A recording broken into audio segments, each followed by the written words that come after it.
అత్యాధునిక labs, international collaborations, advanced placements. మీ dream career ని రీచ్ అవ్వడానికి మీ best choice Godavari Global university.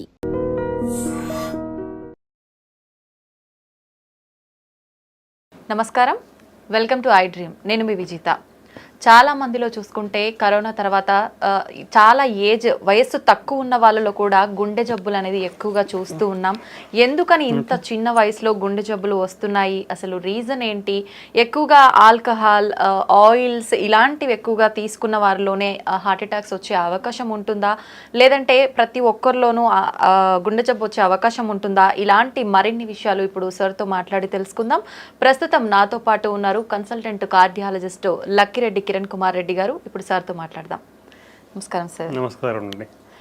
Sir, గుండె ఆరోగ్యంగా ఉండాలి అంటే ఎల్డిఎల్, హెచ్డిఎల్ లెవెల్స్ అనేవి ఎంతలో ఉంటే హెల్తీగా ఉన్నట్టు సార్? సో దీన్నే కొలెస్ట్రాల్ అబ్నార్మాలిటీస్ ఆర్ డిస్లిపిడీమియా అంటాం. ఓకే, యూజువల్లీ ఎవ్రీబడి నోస్, అందరికీ తెలిసింది ఏంటంటే LDL cholesterol is the bad cholesterol, HDL cholesterol is the good cholesterol. But lot of people అందరూ ఏమనుకుంటారంటే మన కొలెస్ట్రాల్ అంతా ఎక్కడి నుంచి వస్తుంది, ఓన్లీ ఫుడ్ లో నుంచి మాత్రమే వస్తుంది అనుకుంటారు. But it is only the part of the మన బాడీలో ఒక కొలెస్ట్రాల్ లెవెల్స్ కి it's only A part only. అంటే మొత్తం మనం బాడీలో ఉండే కొలెస్ట్రాల్ అంతా ఫుడ్ లోనే తీసుకోవట్లేదు. అది ఫస్ట్ పాయింట్ గుర్తుకు పెట్టుకోవాలి. సెకండ్ థింగ్ ఏంటంటే మన బాడీలో any food, what ever food we take, so primarily మనకు ఉండేది proteins, carbohydrates and fats. So apart from fats from the food intake, మనము ప్రోటీన్స్ కానీ కార్బోహైడ్రేట్స్ తీసుకున్నా ఇవి ఎక్సెస్ మన బాడీలో ఉన్నప్పుడు it will convert to fat. అది ఫ్యాట్గా కన్వర్ట్ అయ్యే అవకాశం ఉంటుంది అనమాట. సో నాట్ ఓన్లీ మన బాడీలో ఉన్న కొలెస్ట్రాల్ లెవెల్స్కి ఆహారం ఒకటే కాదు, ఆహారంలో ఫ్యాట్స్ ఒకటే కాదు, మిగతా ఆహారం యొక్క కాంపోజిషన్ కూడా చాలా ఇంపార్టెంట్. ఓకే, సో మనకి ఆహారంలో మనకి allowed fat content is 25 to 30% of మన ఫుడ్లో ఫ్యాట్ ఇంటేక్ అనేది ఉండాలి. ఒక 60% or 50 to 60% is carbohydrates. 20%, 15 to 20% is protein intake. ఇవి మన కంపోజిషన్ ఆఫ్ ఫుడ్ కంపోజిషన్లో ఇవి ఉండాలి. ఓకే, ఇవన్నీ ఇన్ఫ్లుయెన్స్ చేస్తాయి మన బాడీలో ఉండే కొలెస్ట్రాల్ని. సో రేంజెస్ అనేది చాలా అంటే డిఫరెంట్ కొలెస్ట్రాల్కి ఒక్కొక్క రేంజ్ ఉంటుంది, ఎప్పుడు అబ్నార్మల్ అని చెప్తాం అనేది. దీంట్లో మేజర్ కాంపోనెంట్స్ రెగ్యులర్గా మనం బ్లడ్ టెస్ట్ చేసినప్పుడు మనం రెగ్యులర్గా చూసే కాంపోనెంట్స్ టోటల్ కొలెస్ట్రాల్ ఒకటి ఉంటుంది. So total cholesterol less than 200 milligrams per deciliter ఉండాలి. If it is more than 250 it is indication for treatment. Okay, triglycerides తీసుకుంటాం. Triglycerides usually less than 150 milligrams per deciliter ఉండాలి. More than 200 milligrams per deciliter ఉంటే we have to take the treatment. Then HDL cholesterol అనేది యూజువల్గా it is a good cholesterol కాబట్టి మన బాడీలో ఎక్కువ ఉండాలి. అంటే it should be more than 60 milligrams per deciliter. Less than around 40 to 50. ఫీమేల్స్లో అయితే less than 50, మేల్స్లో అయితే less than 40 ఉంటే it's low amount of HDL cholesterol. So that is a risk factor again. So ఇవి మన బాడీలో ఉండే కొలెస్ట్రాల్, బేసిక్ కొలెస్ట్రాల్ లెవెల్స్ ఒక abnormal values అనమాట. బట్ ఈవెన్ ఈ లెవెల్స్ కూడా ఒక్కొక్కసారి మనకి విత్ ఇన్ నార్మల్ రేంజ్ ఉండొచ్చు.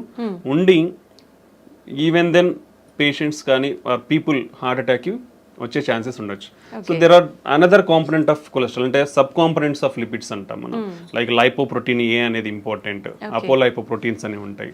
సో ఈ కాంపోనెంట్స్ కూడా చాలా ఇంపార్టెంట్ అనమాట. సో మనము ఒకవేళ ఈ basic cholesterol levels even with in normal range ఉన్నా కానీ మనం ఫర్దర్ టెస్టింగ్ ఆఫ్ కొలెస్ట్రాల్ అనేది చెక్ చేయాల్సిన అవసరం ఉంది. సో ఈ బ్యాడ్ కొలెస్ట్రాల్, గుడ్ కొలెస్ట్రాల్ అనేది నాట్ ఓన్లీ ఫ్రమ్ ఫుడ్, మనం తీసుకునే ఫ్యాట్ ఇంటేకే కాదు, rest of the food intake అనేది కూడా చాలా important.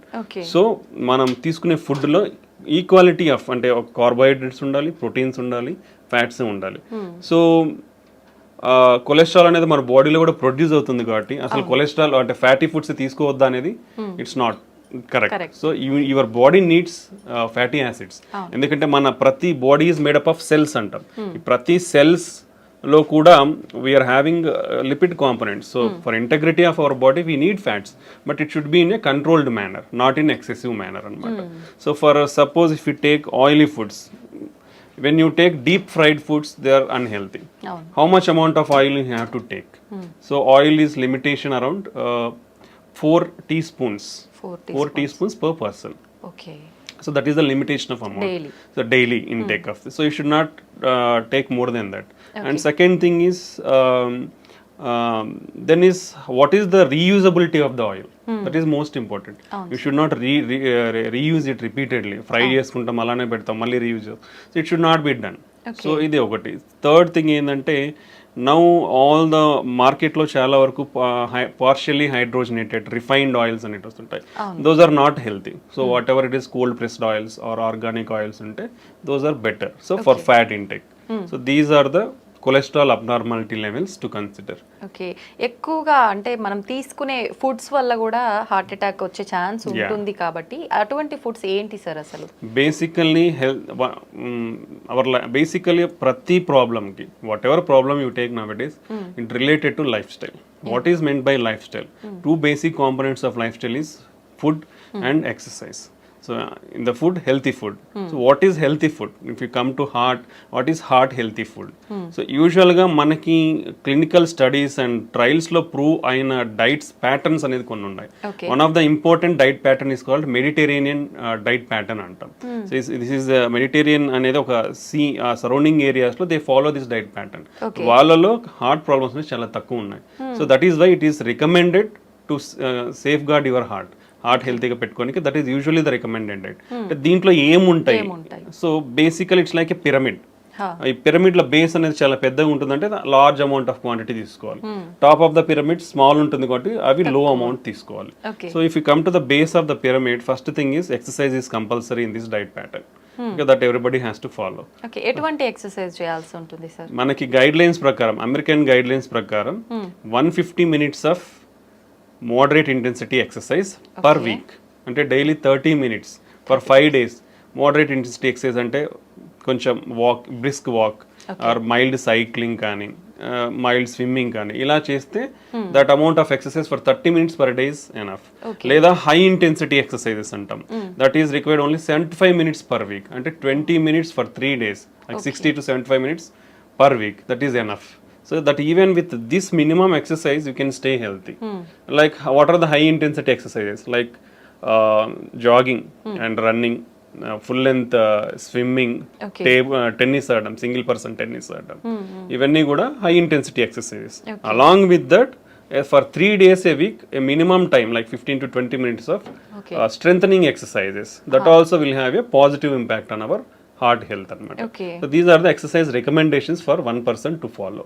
So if we follow avutu, then diet. The diet basically contains of whole grains and cereals. అంటే పప్పు దినుసులు అవన్నీ కూడా రిఫైన్డ్. ఇప్పుడు మనం రైస్ తీసుకోండి, వీట్ తీసుకోండి, whatever the products available in the market, they are all refined. So refined foods అనేది యూ షుడ్ స్టాప్. ఒకరు ఈ రిఫైన్డ్ ఫుడ్స్ అనేది తినడం స్టాప్ చేయాలి. Because these are having high glycemic index. High glycemic, so more absorption and immediately sugar levels will rise, hormonal imbalance, insulin imbalance, all this will happen. So you should keep away from this refined foods nunchi dooram undali. Whole grains like whole wheat, brown rice, unpolished rice, ilanti తీసుకొని like millets, other grains, పప్పు దినుసులు ఇవన్నీ ఎక్కువ అంటే minimum daily you should take around 3 servings per day. You have to take these things. Next comes fruits and vegetables. Fruits and vegetables are one of the important component. Vegetarian diet, plant-based diet is much healthier than animal-based diet. Okay. So daily you should take around 4 to 5 servings of fruits and vegetables. In India, if you come, hardly less than 50% of the population in India eat only one time a week. అంటే ఒక్కసారి మాత్రమే వారంలో fruits తీసుకుంటున్నారు మన భారతదేశంలో. You see how much gap is there. Okay, even vegetables కూడా like daily 4 to 5 servings of vegetables కూడా it is hardly 20 to 25% in all India. So you see how much gap in the diet, healthy dietary patterns we are following. Okay, this is one of the important. Next thing is oils. Oils limited amount, 1 teaspoon is equal to 5 grams. Okay, you should take around 4 to 5 teaspoons per person. That is the limitation amount. And reusable oils anedi undakudu. So among these oils, extra virgin olive oil is the better thing, and any plant based oil is good. Plant based oils lo kuda we have to go for like cold pressed oils. Better avoid refined oils అనేది avoid చేయాలి. దాంట్లో కూడా mono unsaturated or poly unsaturated fatty acids ఉన్న ఆయిల్స్ని prefer చేయాలి, like sunflower, soybean oil, sesame oil. ఇవి they are good in mono or poly unsaturated fatty acids. Okay, then if you come to poultry or fish, non-vegetarian. In non-vegetarian, usually the preferred is fish. Okay any oily fish or fish is the preferred non-vegetarian diet.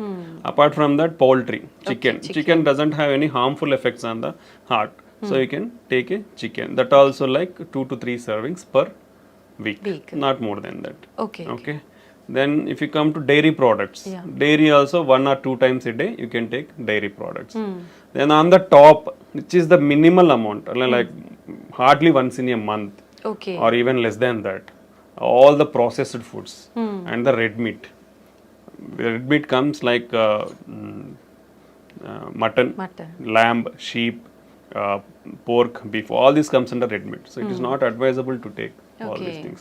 And all sugar sweetened beverages like cool drinks, which is the very harmful. బయటికి పోతే చాలు cool drink తాగుతారు, అది అలవాటు అయిపోతుంది అందరికి. So అది avoid చేయాలి. బికాస్ అసలు అంటే హార్డ్లీ మంత్లో వన్స్ అని చెప్తున్నాం, ఇక్కడ అందరు చేసేది అంటే డైలీ 3 times తాగుతారు. You see how much harmfulness we are getting into our body. And all the bakery products, like all are coming from the refined wheat. Like maida nunchi bakery products anni samosalu gaani, pufflu gaani, even if you see cakes, lot of cream is there. So all things are refined products only. You should avoid. Hardly less than a month you should eat. But this is the bad thing. ఆ పైన ఉండేదే మనం అందరం కింద ఎక్కువ తింటున్నాం. So this is the unhealthy thing you should not follow. So this healthy diet follow avadam anedi chaana important. If you follow this healthy diet and regular exercise, we can control lot of risk factors like sugar gaani, BP gaani, stress levels gaani. We can reduce all of the things with healthy diet and exercise. Okay That is the importance of diet and exercise. Sir చాలా మందిలో వింటుంటాము heart attack అనేది sudden గా వస్తుంది, ఇంతకుముందు ఎప్పుడూ ఉండదు, sudden గా వస్తుంది, ఎటువంటి సిమ్టమ్స్ కూడా లేవు, చాలా యాక్టివ్గా హెల్తీగా ఉన్నారు అని చెప్పి. నిజంగా ప్రతి ఒక్కరిలో కూడా సిమ్టమ్స్ అనేవి కనిపించవంటారా సార్ హార్ట్ అటాక్ వచ్చే ముందు? యూజువల్లీ హార్ట్ అటాక్ అనేది ఎందుకు వస్తుందంటే మన రక్తనాళాలు అంటే గుండె పైన 3 రక్తనాళాలు ఉంటాయి. So left side 2, right side 1.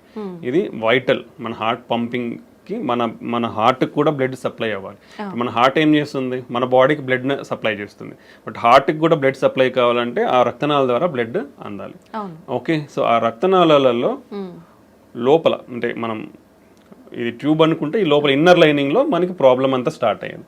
ఈ ఇన్నర్ లైనింగ్ లో ఫ్యాట్ అక్యుములేషన్ అనేది depends on various reasons like genetic factors అవ్వచ్చు, మనం ఇప్పుడు డిస్కస్ చేసిన risk factors like BP, sugar, cholesterol, unhealthy life style, lack of physical activity. ఈ అన్నిటి వల్ల ఏమవుతుందంటే యూజువల్లీ ద జనరల్ ప్రాసెస్ కూడా మనకున్న జెనెటిక్స్ ప్రకారం what are the basic physiology మనకు ఒక ప్రాసెస్ అంటే ఒక మనిషి పుట్టిన తర్వాత ఒక ప్రాసెస్ ఏంటంటే కొలెస్ట్రాల్ అక్యుములేషన్ అనేది అంటే కొవ్వు అనేది పేరుకుపోవడం 10 to 20 years నుంచే స్టార్ట్ అయిపోతుందండి అందరిలోనూ, ప్రతి ఒక్కరిలో. Okay, that is common for all. Okay అది స్టార్ట్ అవ్వాలి around from 20 years it will start. అది ఫర్దర్గా ఎలా హార్ట్ అటాక్ దారి తీస్తుంది అనేది it depends on all these risk factors we discussed. Okay, that's the main thing. So దీంట్లో 2 రకాలు అనమాట. ఈ కొవ్వు అనేది నిదానంగా మన లెవెల్స్ని బట్టి పేరుకుపోతూ వస్తుంటుంది.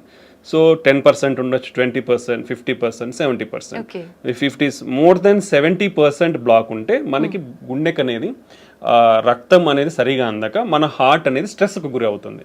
ఓకే, ఇది ఒక మెథడాలజీ. సో అలా స్ట్రెస్కు గురైనప్పుడు ఏమవుతుంది, ఇప్పుడు నేను నడుచుకుంటూ పోతున్నాను ఫాస్ట్గా, నాకు ఎక్సర్సైజ్ ఉన్నప్పుడు మన బాడీకి స్ట్రెస్ గురైనప్పుడు ఏమవుతుందంటే మనకు పంపింగ్ ఎక్కువ కావాలి. పంపింగ్ ఎక్కువ కావాలంటే హార్ట్కి బ్లడ్ అనేది ఎక్కువ అందాలి. ఎప్పుడైతే ఈ బ్లాక్ ఉంటుందో, లైక్ ఇప్పుడు ఇలా ఉంది, ఒక ట్యూబ్ ఉంది అనుకోండి, వాటర్ ఫ్లో అవుతుంది, ఇప్పుడు కంప్లీట్ గా నార్మల్ గా ఉన్నప్పుడు ఫాస్ట్ గా ఫ్లో అవుతుంది. అదే నువ్వు హాఫ్ బ్లాక్ అయిపోయింది అనుకోండి, స్లో వస్తుంది. లైక్ ద సేమ్ వే మన హార్ట్ గుండె రక్తనాళాల్లో కూడా ఈ బ్లడ్ అనేది ఈ బ్లడ్ వెజల్ అనేది మూసుకుపోయింది అనుకోండి 70%, బ్లడ్ సప్లై అనేది తగ్గిపోతుంది. తగ్గిపోయినప్పుడు హార్ట్ పంపింగ్ అనేది తగ్గుతుంది. అప్పుడు మనకు సిమ్టమ్స్ లైక్ నడిచినప్పుడు కానీ, ఏదైనా పని చేసినప్పుడు కానీ, స్ట్రెస్లో ఉన్నప్పుడు ఆయాసం రావడము, ఛాతీ నొప్పి రావడము, కళ్ళు తిరగడము, వీక్నెస్ లాగా ఉండడము, ఇలా మేనిఫెస్ట్ అవుతుంది కొందరిలో. ఇది అంటే మేజర్ హార్ట్ అటాక్ రాకముందు, సడన్ హార్ట్ అటాక్ రాకముందు ఇలాంటి సిమ్టమ్స్ ఫేస్ అయ్యే ఛాన్స్ ఉంటుంది. బట్ చాలా మంది ఏం చేస్తారంటే ఇవి ఏజ్ తో రిలేటెడ్ అలా వచ్చినాయి అనుకోవడమో, లేదంటే నేను పని చేసినాను కాబట్టి పని చేస్తే ఇలా ఉంటాయి అనుకోవడం అనేది నెగ్లెక్ట్ చేస్తారు. సో ఆ నెగ్లిజెన్స్ వల్ల వీళ్ళు రికగ్నైజ్ చేయకపోవడం వల్ల సడన్ గా హార్ట్ అటాక్ కి గురవుతారు. బట్ ఇది ఒక కాంపోనెంట్ అయితే, ఇప్పుడు మనం 70% అయితే మనకు సిమ్టమ్స్ తెలుస్తాయి. But even sudden heart attacks అనేది ఈ మెకానిజం వేరు. ఈ సడన్ హార్ట్ అటాక్ లో ఏమవుతుందంటే ఫర్ సపోజ్ 20% బ్లాకే ఉంది మనకి, ఓకే 20% బ్లడ్ ఫ్లో బాగానే ఉంటుంది. బట్ ఈ అన్కంట్రోల్ షుగర్ కానీ, బీపీ ఎక్కువైనప్పుడు కానీ, లేదా స్ట్రెస్ గురైనప్పుడు కానీ ఇలా ఏమవుతుందంటే ఈ పొర ఉంటుంది, ఏది కొలెస్ట్రాల్ పెరిగిపోయిన దాని మీద పొర, అది సడన్ గా రప్చర్ అయిపోతుంది, బర్స్ట్ అయిపోతుంది. బర్స్ట్ అయినప్పుడు ఈ లోపల ఉండేటివి బ్లడ్లో ఎక్స్పోజ్ అవడం వల్ల మన బ్లడ్లో ఉండే ప్లేట్లెట్స్ కోయాగులేషన్ ఫ్యాక్టర్స్ అంటే బ్లడ్ క్లాటింగ్ ఫ్యాక్టర్స్ అంటాం, ప్లేట్లెట్స్ అవి సడన్గా వచ్చేసి అక్కడ అన్ని చేరుకుపోతాయి. చేరుకుపోయినట్టు ఇమీడియట్గా బ్లడ్ వెజల్ అనేది బ్లాక్ అవుతుంది. ఇమీడియట్గా బ్లాక్ అయినప్పుడు సడన్ హార్ట్ అటాక్ వస్తుంది అనమాట. ఇది సడన్ హార్ట్ అటాక్ రానికి ముఖ్య కారణం. ఓకే, సో దానికి మనము ప్రియంటివ్గా మనకున్న రిస్క్ ఫ్యాక్టర్స్ని చెక్ చేసుకోవడం, రెగ్యులర్గా ఉన్న వాటిని కంట్రోల్లో పెట్టుకోవడం, హెల్తీ లైఫ్ స్టైల్ ఫాలో అవడం వల్ల ఇవన్నీ తగ్గించుకునే ఛాన్స్ ఉంటుంది. But we can't completely prevent, we can reduce the chances but we can't completely prevent. Okay, ఇది mechanism of heart attack. So ప్రీవియస్గా ఏ సిమ్టమ్స్ లేని వాళ్ళు కూడా ఈ 20% ప్లాక్స్ అనేది సడన్ గా బర్స్ట్ అయినప్పుడు సడన్ హార్ట్ అటాక్ వచ్చే అవకాశం ఉంటుంది అనమాట. ఓకే, ఇది అక్యూట్ హార్ట్ అటాక్ అంటాం. మనం ఫస్ట్ ప్రీవియస్గా స్లోగా నడిచేటప్పుడు వచ్చేదాన్ని chronic coronary syndromes, chronic heart attack లాగా చెప్పొచ్చు అనమాట. ఇది మనకు హార్ట్ అటాక్ వచ్చే విధానం. ఓకే సార్, ఇందాక మీరు కూడా చెప్పారు చాలా మంది నెగ్లెక్ట్ చేస్తారు ఇలాంటి సిమ్టమ్స్ ఉన్నప్పుడు అని. కొంతమంది అనుకుంటారు గ్యాస్ట్రిక్ ప్రాబ్లం వల్ల కూడా నొప్పి వస్తుంది అని చెప్పి, అది ఇది ఆయాసం నార్మల్ గా కొంచెం వెయిట్ ఎక్కువ ఉన్న వాళ్ళకి కానీ, కొంతమంది ఎక్కువ ఎక్సర్సైజ్ చేయని వాళ్ళకి కానీ వస్తూనే ఉంటుంది. దీనికి దానికి డిఫరెన్స్ తెలుసుకునే అవకాశం ఉంటుందా సార్? ఇప్పుడు యూజువల్ గా హార్ట్ అటాక్ లో వచ్చే పెయిన్ ఏంటంటే మనం ఛాతీ చాలా బరువు ఉంటుంది అనమాట. అంటే ఒక 100 kgs వెయిట్ పెట్టినట్లు ఉంటుంది మన ఛాతీ మీద, ప్రెషర్ ఫీల్ అవుతాం. ఓకే, నొప్పి కాదు, basically it's like discomfort. Heavy బరువు పెట్టేస్తే ఏమవుతుంది, ఊపిరి ఆడకుండా అవుతుంది. సో ఆ బరువుతో పాటే మనకి ఈ ఊపిరి ఆడకుండా ఉండే సెన్సేషన్ తెలుస్తుంది అనమాట. So that is typical of heart attack. Okay, అది చాలా ఇంపార్టెంట్. అలా కాకుండా సమ్ టైమ్స్ సూదులు కూర్చున్నట్లు ఉండడం కానీ, లేదా ఏదో మైల్డ్గా నలతగా ఉండి మైల్డ్ పెయిన్ తెలుస్తూ ఉంది, లేదా ఆ పెయిన్ ఇట్లా చేతికంతా పాకుతున్నట్లు తెలియడము, దాంతో పాటు వామిటింగ్ వచ్చిన సెన్సేషన్ ఉండడం కానీ, లేదా కళ్ళు తిరిగినట్లు ఉండే అవకాశం ఉంటుంది. ఓకే, చెమటలు పట్టిపోతాయి, చాలా ఎక్కువ పట్టిపోతాయి చెమటలు. సో ఇలా కూడా సిమ్టమ్స్ ఉండొచ్చు అనమాట. Okay, so but gastric pain ఎలా ఉంటుంది యూజువల్గా ఏంటంటే మనకి కొంచెం ఈ పొత్తి కడుపులో మంటగా ఉంటుంది, మంటగా ఉండి ఆ పైకి గ్యాస్ట్రిక్ రిఫ్లక్స్ అంటాం, యాసిడ్ కాబట్టి ఆ రిఫ్లెక్షన్ కూడా ఇక్కడ నుంచి ఇక్కడ వరకు కూడా మనకు బర్నింగ్ ఉంటుంది గొంతు వరకు. యూజువల్గా గ్యాస్ట్రిక్ పెయిన్ అలా ఉంటుంది అనమాట. But any type of pain అంటే మనం డిస్క్రైబ్ చేసుకున్న పెయినే హార్ట్ అటాక్ ఉండాల్సిన అయితే ఉండదు, అది టిపికల్. అలా ఉంటే కంపల్సరీ హార్ట్ అటాక్. బట్ అలా కాకుండా కూర్చున్నట్లున్న పెయిన్ గా ఉన్న అది కూడా హార్ట్ అటాక్ అయి ఉండొచ్చు. Okay, any pain. That's why నేను ఎప్పుడు ప్రతి ఇంటర్వ్యూలో ప్రతి ఒక్కరికి నేను ఒకటే చెప్తాను, నీకు ఎటువంటి ఛాతీ నొప్పి వచ్చినా ఒక 30 సంవత్సరాలు 40 సంవత్సరాలు దాటిన తర్వాత నెగ్లెక్ట్ చేయొద్దండి. గ్యాస్ ట్రబుల్ పెయిన్ అనుకోవద్దండి, లేదా కండరాల నొప్పి అని అనుకోవద్దండి, లేదా ఎముకలు నొస్తున్నాయని అనుకోవద్దండి. మీకు ఆ నొప్పి తగ్గట్లేదు, విపరీతమైన నొప్పి ఉంది, ఆ ఇంటెన్సిటీ అంటాం, పెయిన్ ఇంటెన్సిటీ అంటాం, మైల్డ్గా ఉంది, పెరుగుతుంది, ఆ ఇంటెన్సిటీ అలా పెరుగుతూ ఉన్నా, సో అలాంటప్పుడు ఇమ్మీడియట్ గా ఒకే ఒక చిన్న టెస్ట్, ఈసీజీ టెస్ట్ అంటాం. జస్ట్ హాస్పిటల్ ఎక్కడికి పోయినా, ఏ చిన్న క్లినిక్ పోయినా majority of the times diagnostic సెంటర్లలో కూడా ఈసీజీ అవైలబిలిటీ ఉంటుంది. సో అలా ఇబ్బంది ఉన్న వాళ్ళు ఒక చిన్న ECG that cost very less than around 200 to 300 కంటే ఎక్కువ ఉండదు ఈసీజీ అనేది. ఓకే, సో ఎక్కడికి పోయినా అలాంటి ఈసీజీ అనేది తీస్తారు. సో ఆ చెస్ట్ పెయిన్ అనేది ఎటువంటి చెస్ట్ పెయిన్ ఉన్నా ఒక ఈసీజీ తీసుకుంటే ప్రాణం కాపాడుకోవచ్చు. ఎందుకంటే అక్యూట్ హార్ట్ అటాక్ ఈసీజీలో చాలా ఈజీగా తెలిసిపోతుంది. సో దాంట్లో హార్ట్ అటాక్ చేంజెస్ ఉన్నాయా, ఇమీడియట్గా డాక్టర్స్ అక్కడ ఉన్న అవైలబిలిటీ ఉంటే ట్రీట్మెంట్ ఇస్తారు, లేదంటే రెఫర్ చేస్తారు. ఒకవేళ అది నార్మల్గా ఉందంటే ఊపిరి పీల్చుకొని then you can evaluate slowly. Okay, so any type of chest pain, ఎటువంటి ఛాతీ నొప్పి ఉన్నా కానీ ఏ మాత్రం నిర్లక్ష్యం చేయకుండా ఇమీడియట్గా ఒక ఈసీజీ టెస్ట్ తీసుకొని మీ ప్రాణాలను కాపాడుకోండి. That's the good thing. Sir, once pain వచ్చింది అనగానే వెంటనే టెన్షన్ ఎక్కువైపోతుంది, అసలు పక్కన ఉన్న వాళ్ళకి కూడా ఏం చేయాలనేది అర్థం కాదు. అటువంటి టైంలో మనం హాస్పిటల్కి వెళ్ళే ముందుగానే ఇంట్లో జాగ్రత్త తీసుకునే అవకాశం ఉందంటారా సార్? బేసికల్లీ ఫస్ట్ థింగ్ ఏంటంటే ఇట్లా సడన్ హార్ట్ అటాక్ వచ్చినప్పుడు there is no time. Even with this latest technological advancements మనకు ఇంతకుముందు హార్ట్ అటాక్ ఎలా కనుక్కోవాలో రీచబిలిటీ ఉండేది కాదు, ఏది ఇన్వెస్టిగేషన్స్ కానీ. ఇప్పుడు ఎక్కడికి పోయినా, ఏ చిన్న విలేజ్కి కానీ చిన్న టౌన్కి వెళ్ళినా ఫాస్ట్గా వెళ్ళొచ్చు, ఈసీజీ తీయించుకోవచ్చు, డయాగ్నోస్ చేసుకోవచ్చు. ఇంత అడ్వాన్స్మెంట్స్ ఇన్ ట్రాన్స్పోర్టేషన్ ఉన్న, టెక్నాలజీలో ఉన్న, ఈవెన్ ఇప్పటికీ కూడా before reaching the hospital 50% of the people die at home or during the transport to hospital. So that much severity is the heart attack. So it doesn't give time. Basically it doesn't give time. It depends on lot of factors. Heart attack వచ్చిన వాళ్ళు sudden గా చనిపోవచ్చు. ఇంట్లో ఇప్పుడు మనం చాలానే వింటుంటాం నిద్రలోనే చనిపోయినారు. ఇట్ విల్ హ్యావ్ సడన్ గా బ్లాక్ అయినప్పుడు ఏమవుతుందంటే ఈ మన కండరం అనేది ఎలక్ట్రికల్ సిస్టమ్ ఉంటుంది బాడీలో, అది సడన్ గా బ్లడ్ ఫ్లో తగ్గిపోవడం వల్ల ఫిబ్రిలేట్ అవుతుంది అనమాట. ఫిబ్రిలేట్ అంటే హార్ట్ రేట్ అనేది ఫాస్ట్ కొట్టుకుంటుంది. సో అది రికగ్నైజ్ చేసే లోపలనే పేషెంట్ విల్ డై. బికాస్ చాలా మందికి తెలియదు how to recognise it. Okay, that's why immediately when the person ఎవరైతే కొలాప్స్ అయిపోయి పడిపోతారో వాళ్ళకి మనం ఇంటికి సిపిఆర్ అనేది స్టార్ట్ చేయమని చెప్తాం. So that will give time. అంటే ఒక మెడికల్ పర్సన్ వచ్చి ట్రీట్మెంట్ ఇచ్చే లోపల ఇట్ విల్ గివ్ టైమ్. ఎందుకంటే మనం ప్రెస్ చేసినప్పుడు బ్లడ్ సర్క్యులేషన్ అనేది జరుగుతుంది కాబట్టి it will keep our brain and other organs intact కాబట్టి. సో ఇప్పటికీ కూడా 50% of the heart attacks can't reach hospital. So కాబట్టి ఇటువంటి వారు ఫస్ట్ ప్రికాషనరీ మెజర్స్ ఏంటంటే స్క్రీనింగ్ ప్రోగ్రామ్స్. ఎందుకంటే మన లైఫ్ స్టైల్ మనల్ని ఈ ఎరాలోకి తోసేసింది. మనం అందరం కూడా వర్స్ట్ లైఫ్ స్టైల్లోనే ఉన్నాం. Everybody is like that. Okay, 30 years దాటితే బీ కేర్ఫుల్, 40 years దాటితే ఇంకా be careful. So annual screening checkups, that is most important. That is if you తీసుకుంటే బీపీ కానీ షుగర్ కానీ 1 in 3 persons are undiagnosed. Okay, so ఎవరికి తెలియదు. Hospital పోతే BP ఉందన్నారు, హాస్పిటల్ పోతే షుగర్ ఉందన్నారు అని చెప్తారు. సో మనకు తెలియదు చాలా జబ్బులు మనకు ఉన్నాయని, బికాస్ అర్లీ స్టేజెస్ లో మేనిఫెస్ట్ కావు సిమ్టమ్స్ అనేది. So we have to identify through some investigations. So annual screening programmes అనేది చాలా important. Okay, second thing, BP కానీ షుగర్ కానీ కొలెస్ట్రాల్ అబ్నార్మాలిటీస్ ఉన్న వాళ్ళు కానీ వీళ్ళందరూ చాలా జాగ్రత్తగా ఇప్పుడు బీపీ ఉన్న వాళ్ళు they have to keep 1 BP monitor in their home. ఇప్పుడు ఎందుకంటే హాస్పిటల్లో చూసే బీపీ వాల్యూస్ కంటే ఇంట్లో ఉన్న బీపీ వాల్యూస్ చాలా యాక్యురేట్ ఉంటుంది. దట్ హోమ్ బీపీ బేస్డ్ ట్రీట్మెంట్సే ఇస్తాం మేము కూడా. ఇఫ్ సంబడి ఎవరన్నా ఇంట్లో బీపీ రెగ్యులర్గా నోట్ చేసుకుంటున్నారంటే ఆఫీస్లో ఒక 20 వరకు ఎక్కువ ఉండొచ్చు because of anxiety are lot of things. Okay, home BP monitoring అనేది చాలా ఇంపార్టెంట్ బీపీ కంట్రోల్లో పెట్టుకోండి. ఓకే, రెగ్యులర్గా బీపీ మిషన్ అనేది పెట్టుకోవాలి. బీపీ షుగర్ ఉన్న వాళ్ళు కూడా అట్లీస్ట్ మంత్లీ చెక్ చేయించుకోవాలి. ఎవ్రీ 3 months HbA1c టెస్ట్ అనేది ఒకటి చేసుకోవాలి. Okay, strict control of BP and diabetes చేసుకోవాలి. కొలెస్ట్రాల్ లెవెల్స్ కూడా స్ట్రిక్ట్ కంట్రోల్లో ఉండాలి. Healthy lifestyle, take healthy food. అవసరమైనంత మాత్రమే తినండి, అనవసరంగా ఏదో ఇప్పుడు ఏంటంటే అవైలబిలిటీ ఈజీ అయిపోయింది.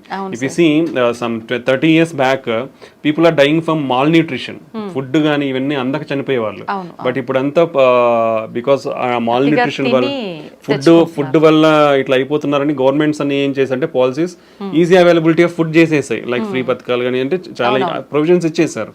ఎవరు కూడా ఆకలితో చావకూడదు అనేసి. ఇప్పుడు ఈజీ అవైలబిలిటీ ఆఫ్ ఫుడ్ అయిపోయింది. So you don't have to move out to get food. So easy availability of food అయిపోయిన తర్వాత వచ్చింది కదా ఉంది కదా అని తినేస్తా ఉన్నారు. That will lead to lot of problems. So take your healthy diet, take required proportions only and do regular exercise. So ఇలా ప్రికాషనరీ మెజర్స్ తీసుకుంటే మనము ఈ హార్ట్ అటాక్ సడన్ గా వచ్చే దాని నుంచి ప్రివెంట్ చేసుకోవచ్చు. బట్ బిఫోర్ ఎనీథింగ్ అంటే ఒక హార్ట్ అటాక్ వచ్చే ముందర మనకి మినిమం కొంచెం ఛాతి నొప్పి కానీ ఆయాసంగా ఫీల్ అవ్వడం, ఆ ఆయాసంతో యాంగ్జైటీ, ఎయిర్ హంగర్ అంటాం, మనకి ఏదో గాలి ఆడట్లేదు అనిపిస్తుంది. ఓకే, యాంగ్జైటీ స్టార్ట్ అవుతుంది, చెమటలు పట్టచ్చు, వామిటింగ్ సెన్సేషన్ ఉండొచ్చు, సో చెయ్యి లాగచ్చు. ఇలాంటి మైల్డ్ ప్రికాషనరీ సైన్స్ ఉంటాయి. పర్టికులర్లీ మనం తీసుకుంటే డయాబెటీస్ కానీ ఎల్డర్లీ మోర్ దాన్ 60-65 years వాళ్ళలో కానీ ఫీమేల్స్ కానీ పర్టికులర్లీ ఈ 3 కేటగిరీలో సిమ్టమ్స్ అనేది చాలా తక్కువగా తెలుస్తాయి. ఛాతి నొప్పి వచ్చినా దే కాంట్ రికగ్నైజ్, ఎందుకంటే మైల్డ్గా ఉంటాయి వాళ్ళలో. సో ఆ మైల్డ్ది నెగ్లెక్ట్ చేస్తే more dangers.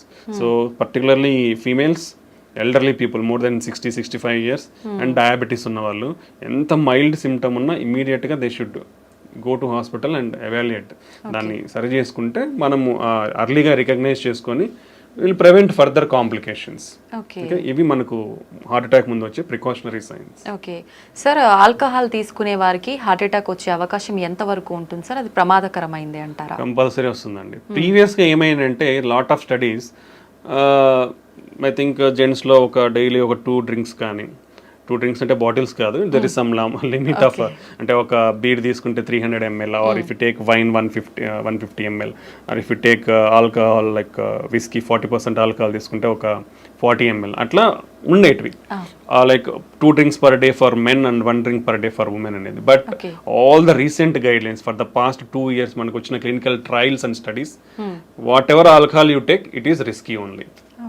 Okay, whatever alcohol, ఎంత అమౌంట్ ఆఫ్ ఆల్కహాల్ తీసుకున్నారో దానివల్ల మీకు హాని అయితే ఉంది. So better completely avoid alcohol intake. Okay, that's the recent studies shown us ప్రీవియస్గా ఏదో సమ్ హెల్త్ బెనిఫిట్స్ అని అందరూ అనుకుంటా ఉండేవాళ్ళు, but there is nothing like that. Whatever amount of alcohol you take, your మీ హెల్త్ అనేది damage అవుతూ వస్తుంది. Some day it will accumulate and cause major big problems అన్నమాట. సో ఇలా ఒకటి ఉంటుంది. రెండోది ఆల్కహాల్ అనేది ఎప్పుడో ఒకసారి కదా తాగేది అనుకొని ఈరోజు ఏసీసైల్ బాటిల్స్ అనుకొని 3 బాటిల్స్ ఇట్లా తీసుకునే వాళ్ళు ఉంటారు కొందరు, ఎప్పుడో ఒకసారి తీసుకుంటున్నాను కదా, అది కూడా రాంగ్. ఎందుకంటే అంత బింజ్ ఆల్కహాల్ డ్రింకింగ్ అంటాం దాన్ని. సో ఆ బింజ్ ఆల్కహాల్ డ్రింకింగ్ ఏమవుతుందంటే హార్ట్ రేట్ అబ్నార్మాలిటీస్ ఉంటాయి. హార్ట్ రేట్ అబ్నార్మాలిటీస్ సడన్ గా హార్ట్ రేట్ ఎక్కువైపోయి patient may die. Okay, so binge alcohol drinking avoid completely. Okay, that is second most important. Chronic alcohol intakes, రోజు 2 తీసుకుంటున్నా 3 తీసుకుంటున్నా, నాకేమైతుంది, నేను బాగున్నా కదా, టెస్ట్లన్నీ చేయించుకున్నా నార్మల్గా ఉన్నాయి, పోయినసారి చేయించుకున్నా ఈసారి చేయించుకున్నా నార్మల్గా ఉన్నాయి అనుకుంటారు.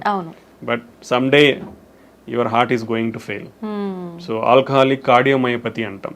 ఒకసారి హార్ట్ ఫెయిల్ అయ్యి ఇర్రివర్సిబుల్ స్టేజ్లోకి వెళ్ళింది అనుకోండి, నథింగ్ విల్ హెల్ప్. ఎన్ని మందులు అన్నా ఏం చేసినా నీకు మళ్ళీ నార్మల్ ఫంక్షన్కి రాదు. వీ హ్యాడ్ సీన్ యంగ్స్టర్స్ ఆ స్టేజ్కి పోవడం కూడా మేము చూసాము. కంప్లీట్గా రోజు తాగే వాళ్ళను చూసి వాళ్ళ irreversible stage of heart failure అంటాం, అక్కడికి వెళ్ళిన వాళ్ళని చూసాము. నెక్స్ట్ వీళ్ళల్లో ట్రైగ్లిజరైడ్ అబ్నార్మాలిటీస్ వచ్చే ఛాన్స్ ఉంటుంది, దెన్ హార్ట్ అటాక్స్ వచ్చే ఛాన్స్ ఉంటుంది. Okay, even they are more prone to liver disease, chronic liver disease and cirrhosis అంటాం, ప్యాంక్రటైటిస్ అంటాం. సో లాట్ ఆఫ్ కాంప్లికేషన్, అంటే not only heart, it will damage other organs also. So when ఒకసారి ఇది హానిగా అనిపిస్తుంది అంటే you should get away from system అంతా effect అవుతుంది. So you should get away from them. Better don't take alcohol. అలవాటు ఉన్న వాళ్ళు కూడా, if it is difficult for you to stop, reduce your amount slowly and completely stop it and stay healthy. Okay, అది alcohol related side effects. Sir ప్రతి ఒక్కరం కూడా వింటూనే ఉంటాం ఆల్కహాల్ కానీ స్మోకింగ్ కానీ రెండు కూడా ప్రమాదకరమని. ఇప్పుడు మీరు కూడా చెప్పారు ఆల్కహాల్ తీసుకుంటే ఎటువంటి ప్రమాదం, మరి స్మోకింగ్ తీసుకునే వాళ్ళు ఎటువంటి ప్రమాదాలు ఉంటాయి, ప్రత్యేకించి హార్ట్కి సంబంధించి ఎలాంటి హాని జరుగుతుంది? Smoking is the deadliest risk factor అండి. రెండు పెద్ద అనారోగ్యాన్ని చేయగలిగే జబ్బులు ఏంటంటే, ఒకటి షుగర్, రెండోది స్మోకింగ్. ఈ రెండు చాలా డేంజరస్. అంటే బాడీలో ప్రతిదీ అఫెక్ట్ అయిపోతుంది. ఈ రెండింటి వల్ల ప్రతి ఆర్గన్ బాడీలో అఫెక్ట్ అయిపోతుంది. స్మోకింగ్ అనేది మన బ్లడ్ వెజల్స్లో ప్రతి బ్లడ్ వెజల్ని కొవ్వు పెరిగిపోయి చేసే ఛాన్స్ ఇస్తుంది, ఇన్ఫ్లమేషన్ ఉంటుంది, బ్లడ్ క్లాటింగ్ రిస్క్ పెరుగుతుంది. సో ఒక బ్లడ్ వెజల్ అనేది మన బాడీ మొత్తం బ్లడ్ వెజల్స్ ఉంటాయి. సో ఎక్కడైనా ఇవి అఫెక్ట్ అవ్వచ్చు. సో ఒక ఆర్గాన్, ఏ ఆర్గాన్ బ్లడ్ వెజల్ అఫెక్ట్ అయితే ఆర్గాన్ ఫెయిల్ అయిపోతుంది.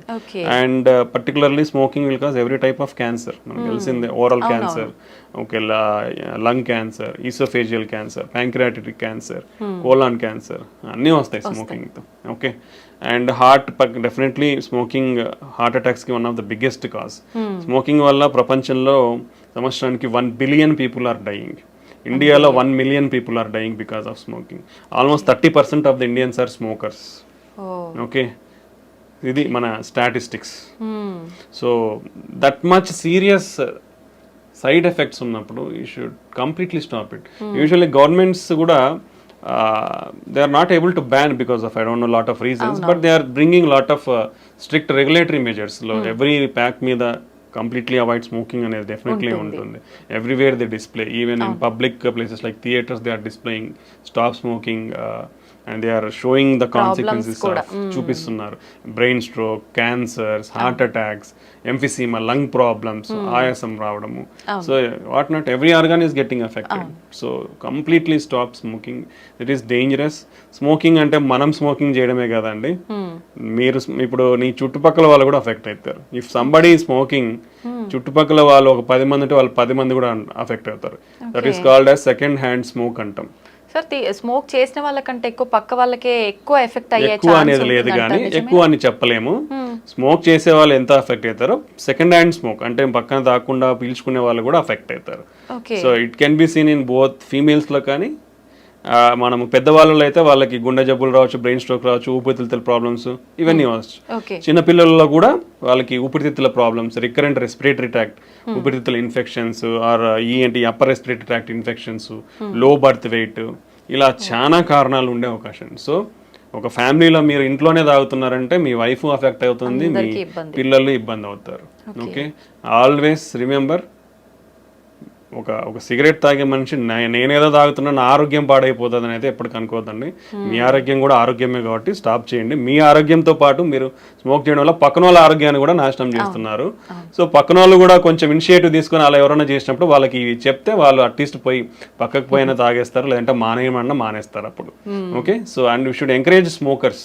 ఎవరైతే సిగరెట్స్ తాగుతున్నారో వాళ్ళకి ఇవన్నీ చెప్పి వాళ్ళని ఎంకరేజ్ చేయాలి to quit smoking. Because smoking అనేది స్టాప్ చేసిన తర్వాత హార్ట్ అటాక్ రిస్క్ తగ్గనికి 10 సంవత్సరాలు పడుతుందండి. ఒక మనిషి ఇప్పుడు స్మోకింగ్ స్టాప్ చేసినా కానీ అతనికి హార్ట్ అటాక్ రిస్క్ తగ్గనికి, అంటే హీ స్మోకింగ్ మానేసినాక కూడా 10 years వరకు అతనికి హార్ట్ అటాక్ రిస్క్ చాలా ఎక్కువ ఉంటుంది. Okay, that is the impact of smoking. మానేసాకే అన్ని ఇయర్స్ ఉంటే కంటిన్యూ ఉన్నప్పుడు ఎంత సిగ్నిఫికెంట్ ఉంటుందో ఆలోచించాలి అందరూ కూడా. Okay, that is most important. So next ఏమొస్తాయంటే మనకు సెకండ్ హ్యాండ్ స్మోక్ కాకుండా కాల్డ్ యాజ్ ఈ-సిగరెట్స్ అంటారు. Those are also dangerous.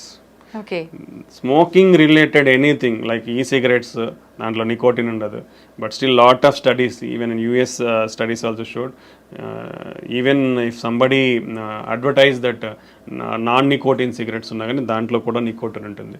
Nicotine లేకపోయినా lot of damaging products like metallic, tin, lead, mercury ఇలాంటి చాలా కాంపౌండ్స్, డేంజరస్ కాంపౌండ్స్ ఉంటున్నాయి. So even everything, హుక్కాస్ also dangerous.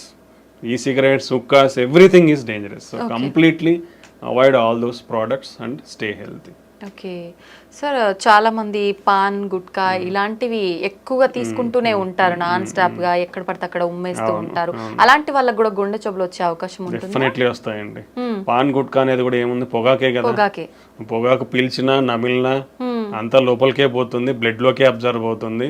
ఆ chemicals అన్ని బ్లడ్ లోకే పోతాయి. ఫైనల్ గా బ్లడ్ లోకి వెళ్ళిన తర్వాత ప్రతి ఆర్గాన్ని ఎఫెక్ట్ చేస్తాయి.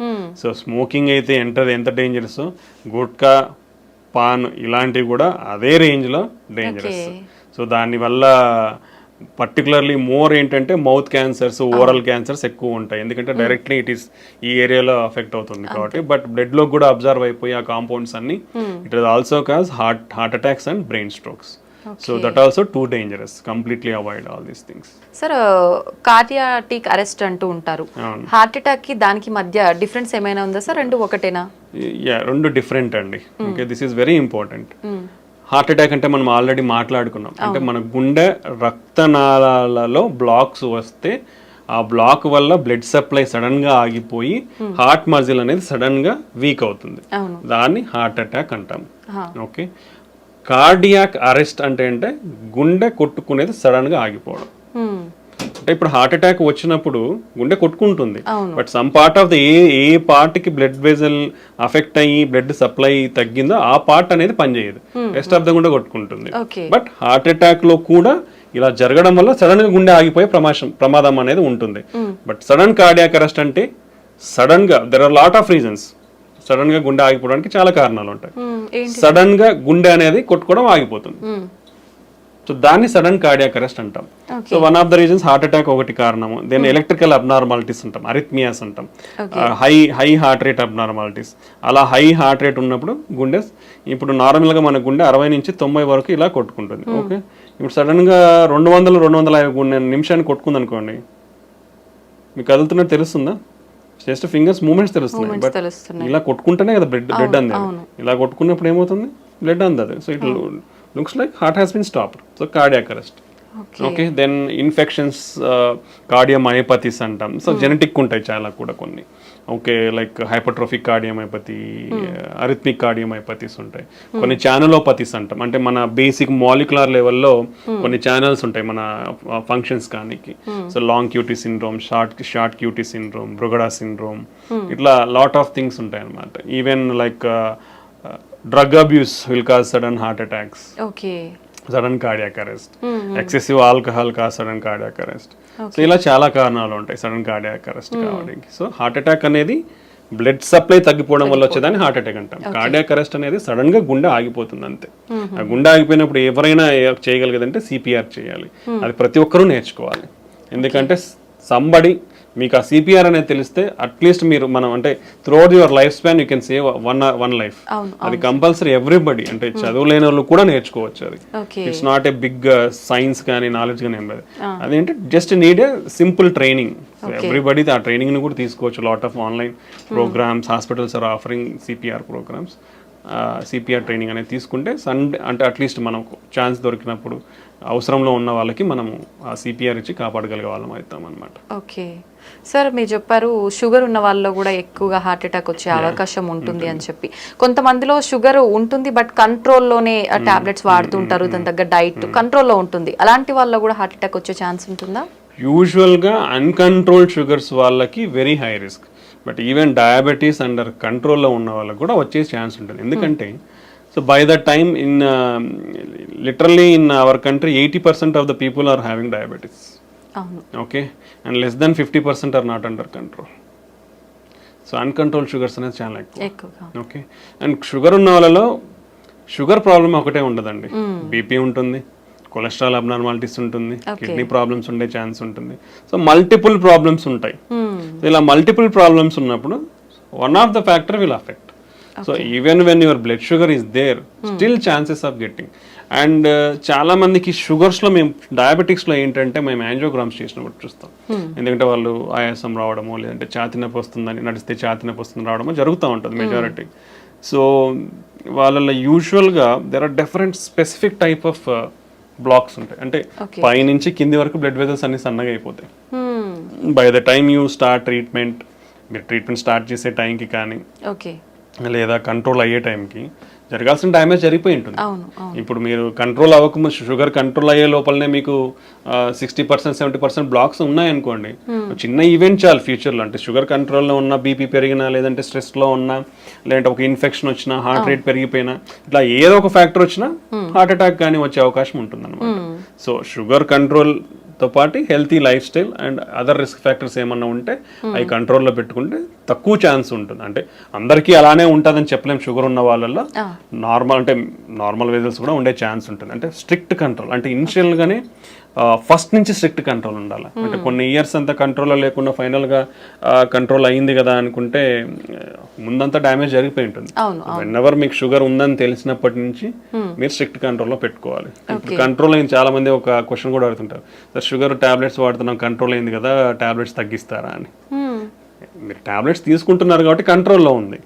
ఓకే, ఇప్పుడు టాబ్లెట్స్ తీసేస్తే ఏమవుతుంది, మళ్ళీ పెరిగే అవకాశం ఉంటుంది. సో మీకు టాబ్లెట్లు తీసేయాలి అది తగ్గించాలన్నప్పుడు ఏంటంటే strict diet patterns, strict regular exercise ఇవన్నీ ఫాలో అయినప్పుడు డెఫినెట్లీ మీకు ఆ నీడ్ లేదు, ఇన్ని మెడికేషన్స్ వాడాల్సిన నీడ్ లేదంటే definitely we can reduce the drugs. But ఈ స్ట్రిక్ట్ లైఫ్ స్టైల్ లేకుండా మనము షుగర్ టాబ్లెట్స్ తగ్గించాలంటే మళ్ళీ షుగర్ లెవెల్స్ అనేది స్పైక్ అవుతుంది, అది మళ్ళీ మోర్ డ్యామేజ్ అనేది కాస్ట్ చేస్తుంది. ఓకే, సో మోస్ట్లీ డయాబెటీస్ అనేవాళ్ళు compare to non diabetes, sugar లేని వాళ్ళతో పోలిస్తే కంట్రోల్ ఉన్న అన్కంట్రోల్డ్ ఉన్నా కానీ హై రిస్క్లోనే ఉంటారు ఎప్పటికి కూడా. ఓకే, అదే బీపీ థైరాయిడ్ ఉన్న వాళ్ళలో కూడా ఇలాంటి అవకాశాలు ఎక్కువగా ఉంటాయా సార్? ఉంటాయండి. BP 1 in 3 persons BP or under diagnosed. ఇప్పుడు మనం 5 మంది ఉన్నాం, ఇక్కడ ఎవరికొకరికి ఉండొచ్చు బీపీ. అంటే ముగ్గురులో ఒకరికి బీపీ తెలియదు, ఉందని తెలియదు. బై ద టైం తెలిసే లోపల బ్రెయిన్ స్ట్రోక్స్ రావచ్చు, హార్ట్ స్ట్రోక్స్ రావచ్చు, కిడ్నీ ఫెయిల్యూర్ అవ్వచ్చు. సో ఇవి అన్ని ఆర్గాన్స్ని అఫెక్ట్ చేస్తాయి. బీపీ షుగర్ అనేటివి ఒక గుండెనే కాదు, మిగతా ఆర్గాన్స్ కూడా అఫెక్ట్ అవుతాయి. చాలా మంది కిడ్నీ పేషెంట్స్ సడన్గా హై బీపీ అంటే ఎవరు చెక్ చేయించుకోరు కదా రెగ్యులర్గా. దట్స్ వై రెగ్యులర్ చెకప్ అనేది చాలా ఇంపార్టెంట్ అండి. ఒకసారి ఇప్పుడు గవర్నమెంట్ హాస్పిటల్స్ ఉన్నాయి, లేదంటే క్లినిక్స్ ఉన్నాయి, చాలానే ఇప్పుడు అవైలబిలిటీ వచ్చేసింది. లేదంటే ఇంట్లో బీపీ మానిటర్ పెట్టుకొని ఆటోమేటిక్ ఇంకోరు వచ్చి చూడాల్సిన అవసరం లేదు. ఇప్పుడు ఇంట్లో కనెక్ట్ చేసుకొని చూసుకున్నా మనకు బీపీ ఉందా లేదా తెలిసిపోతుంది. సో అప్పుడప్పుడు అనేది ఈ బీపీ మెజర్మెంట్, షుగర్ టెస్టింగ్ అనేది కంపల్సరీ చేయించుకుంటూ ఉండాలంటే ఇవన్నీ ఎక్కువైపోతున్నాయి because of our lifestyle. So ఇవి చెక్ చేసుకోవడం వల్ల మనం జాగ్రత్త పడి మన ఆరోగ్యాన్ని కాపాడుకున్న వాళ్ళం అవుతాం అన్నమాట. సో బీపీ ఉన్న వాళ్ళు కూడా మోస్ట్లీ హార్ట్ అటాక్స్ కానీ బ్రెయిన్ స్ట్రోక్స్, కిడ్నీ ఫెయిల్యూర్స్ అనేది చాలా ఎక్కువ రేట్స్ అనేది ఉంటుంది. ఒకరిలో ముగ్గురు బీపీ ఉందనేది అండర్ డయాగ్నోస్డ్ ఉంది. ఆల్మోస్ట్ ఏవైతే హార్ట్ అటాక్స్ వస్తున్నాయో, బ్రెయిన్ స్ట్రోక్స్ వస్తున్నాయో వీళ్ళల్లో 55% మందికి బీపీ ఉంటుంది. Okay, and BP almost 12% deaths cause చేస్తుంది. Okay, that much significant. BP వల్ల ఈవెన్ మన మెయిన్ బ్లడ్ వెజల్ అయోటా ఉంటుంది, అది కూడా లైక్ రప్చర్ అయ్యే, డిసెక్షన్స్ అయ్యే అన్కంట్రోల్డ్ ఉంటాయి. మన బ్రెయిన్లో హెమరేజ్ అయ్యే ఛాన్స్ ఉండొచ్చు, ఇలా lot of complications. Okay. So BP అనేది మనం ఇంట్లోనే చెక్ చేసుకోవచ్చు because of availability of technology now days. ఇప్పుడు అంతా స్మార్ట్ వాచ్లలో కూడా బీపీ వస్తున్నాయి తొందరలో, ఇంతవరకు రాలేదు but future generation all watches are coming with everything, heart rate monitor, blood pressure, oxygen saturation. You can use the technology and stay healthy. Availability ఉన్నప్పుడు we have to use the technology and stay healthy. So BP కూడా ఇలాంటివి definitely lot of problems అనేది cause చేస్తుంది. చాలా మందిలో high బీపీసే కాకుండా లో BPs కూడా ఉంటూ ఉంటాయి కదా సార్, వాళ్ళలో కూడా అవకాశం ఉంటుందా? అంటే లో బీపీ ఇస్ డిఫరెంట్ ఎంటిటీ అండి. ఓకే, హై బీపీ అంటే యూజువల్గా నార్మల్ ఈజ్ 120/80 అంటాం, అంటే పైన సిస్టోలిక్ కింద డయాస్టోలిక్. మోర్ దెన్ 130/85 ఈజ్ అబ్ normal. More than 140/90 is called stage 2. Okay, stage 3 అంటే మోర్ దెన్ 180/120. సో ఇవి మన staging of BP levels. Okay, so border line అంటే నార్మల్ లో లెవెల్ ఆఫ్ నార్మల్ బీపీ అంటే 90/60. సో పైన 90 ఉండడం, కింద ఇప్పుడు is less than that, less than 90/60 ఉంటేనే మనం లో బీపీ అంటాం. బట్ ఈ బార్డర్ లైన్ బీపీ అనేది కొందరిలో ఉండొచ్చు. యూజువల్లీ ఫీమేల్స్ సన్నగా ఉన్న వాళ్ళల్లో, వెయిట్ తక్కువ ఉన్న వాళ్ళలో ఇలా బీపీ అనేది లోవర్ లెవెల్స్ ఉండొచ్చు. ప్రెగ్నెంట్స్ లో కూడా కొంచెం బీపీ అనేది లో లెవెల్లో ఉండొచ్చు. సో కొందరిలో ఇది నార్మల్ వేరియంట్, అంటే it's not low BP is not borderline BPs are normal variant. Low BP అనేది డిఫరెంట్ కాజెస్, లైక్ ఇప్పుడు ఏదైనా హార్ట్ అటాక్, హార్ట్ వీక్ ఉండడం కానీ, హార్ట్ ఫెయిల్యూర్ ఉండి హార్ట్ వీక్ ఉండడం కానీ, లేదా ఇప్పుడు వామిటింగ్స్, డయేరియల్ అయిపోయినప్పుడు, ఫ్లూయిడ్ లాస్, బ్లడ్ మన బాడీ నుంచి ఫ్లూయిడ్ లాస్, డిహైడ్రేషన్ ఉన్నప్పుడు బీపీ అనేది తగ్గుతుంది. ఓకే, దెన్ ఇన్ఫెక్షన్స్ ఉన్నప్పుడు తగ్గే అవకాశం ఉంటుంది. సో ఇలా చాలా కారణాలు ఉంటాయి లో బీపీ అనేది. సో అది మనం చూసుకోవాలి దేనివల్ల. ఒకవేళ నిజంగానే లో బీపీ ఉందంటే ఏమైనా ప్రాబ్లం ఉందనేది చెక్ చేసుకోవాల్సి ఉంటుంది. బట్ యూజువల్గా అయితే లో బీపీ అనేది ఉండదు. Okay, until unless some problem is there, low BP అనేది ఉండదు. ఓకే సార్, హార్ట్ పెయిన్ వచ్చింది అనగానే వెంటనే ఏదైనా ట్యాబ్లెట్ వేసుకుంటే కనుక ఇది మనం కొంతలో కొంత తగ్గించుకోవచ్చు హాస్పిటల్కి వెళ్ళే లోపే అనే ఏదైనా ట్యాబ్లెట్ ఉందా సార్? అంటే అది అందరూ తీసుకోలేమండి బేసికల్లీ. ఇప్పుడు ఎవరికి వస్తుంది ఎవరికి తెలియదు కదా. ఇప్పుడు మనం రోజు ఎన్ని టాబ్లెట్స్ పెట్టుకుని తిరుగుతామండి, ఎవరు తిరగలేం కదా. సో అదే దానికంటే ఏంటంటే ఇలా ఒక టాబ్లెట్ అనేది కాకుండా, అంటే ఇప్పుడు టాబ్లెట్స్ అనేది ప్రిస్క్రిప్షన్ ఉంటే కూడా ఎవరు ఇవ్వరండి. ఓకే, సో ఆల్రెడీ ఇప్పుడు పేషెంట్స్ లైక్ షుగర్ కానీ, బీపీ ఉంది, బీపీ వాళ్ళు, కొలెస్ట్రాల్ ఉన్న వాళ్ళు, ఆల్రెడీ హార్ట్ అటాక్ వచ్చిన వాళ్ళు, బ్రెయిన్ స్ట్రోక్ వచ్చిన వాళ్ళు, లేదా స్టంట్లు కానీ బైపాస్ చేయించుకున్న వాళ్ళల్లో రికరెంట్గా వచ్చే ఛాన్స్ ఉంటుంది. అలాంటి వాళ్ళకి ఆల్రెడీ బ్లడ్ థిన్నర్స్ ఉంటాయి. వాళ్ళల్లో మనం ఒకవేళ అలాంటి సిమ్టమ్స్ ఉన్నప్పుడు ఆ బ్లడ్ థిన్నర్స్ని మనం ఇచ్చిన డోస్ లైక్ ఆ టాబ్లెట్స్ని ఒక 2 టాబ్లెట్స్ కానీ అలా తీసుకుంటే వాళ్ళకి ఇన్స్ట్రక్షన్స్ ఉంటాయని, మన ఇన్స్ట్రక్షన్స్ ప్రకారం తీసుకుని ఉంటే ఆ సైన్స్ ఉన్నప్పుడు వాళ్ళు తీసుకున్నప్పుడు ప్రివెంట్ చేసి, అంటే రికరెంట్ అటాక్స్ ప్రివెంట్ చేసేదానికి ఉపయోగపడుతుంది. అంటే ఆల్రెడీ అఫెక్ట్ అయిన వాళ్ళకి, ఎందుకంటే వాళ్ళ దగ్గర ఆల్రెడీ రెడీలీ అవైలబుల్ ఉంటాయి. అలా మిగతా వాళ్ళ దగ్గర రెడీలీ అవైలబుల్ ఉండవు కదా. అవైలబుల్ ఉన్న వాళ్ళు ఏంటంటే ఫస్ట్ నిర్ధారణ చేసుకోవాలి. పెయిన్ ఎందుకు వస్తుందో తెలియనప్పుడు నువ్వు టాబ్లెట్స్ మింగేస్తాను సార్ అంటే ఎట్లా, కష్టం కదా. సో దానికి ఇమీడియట్ గా ఎనీ చెస్ట్ పెయిన్ నెగ్లిజెన్స్ లేకుండా ఒక చిన్న ఈసీజీ దించుకోండి. ఈసీజీలో ఉంటే మీకు డాక్టర్ ఇస్తారు టాబ్లెట్స్, లేదంటే అవసరం లేదు. ఓకే, సో అలా ప్రతి ఒక్కరూ టాబ్లెట్స్ అనేది మింగడానికి కరెక్ట్ కాదు.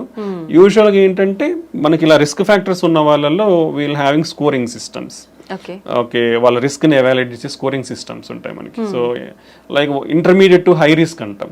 అలా ఉన్న వాళ్ళకి వీ కెన్ డాక్టర్స్ వీళ్ళు ప్రిస్క్రైబ్, అంటే హార్ట్ అటాక్ రాకుండా బ్లడ్ థిన్నర్స్ అనేది ఇస్తామన్నమాట.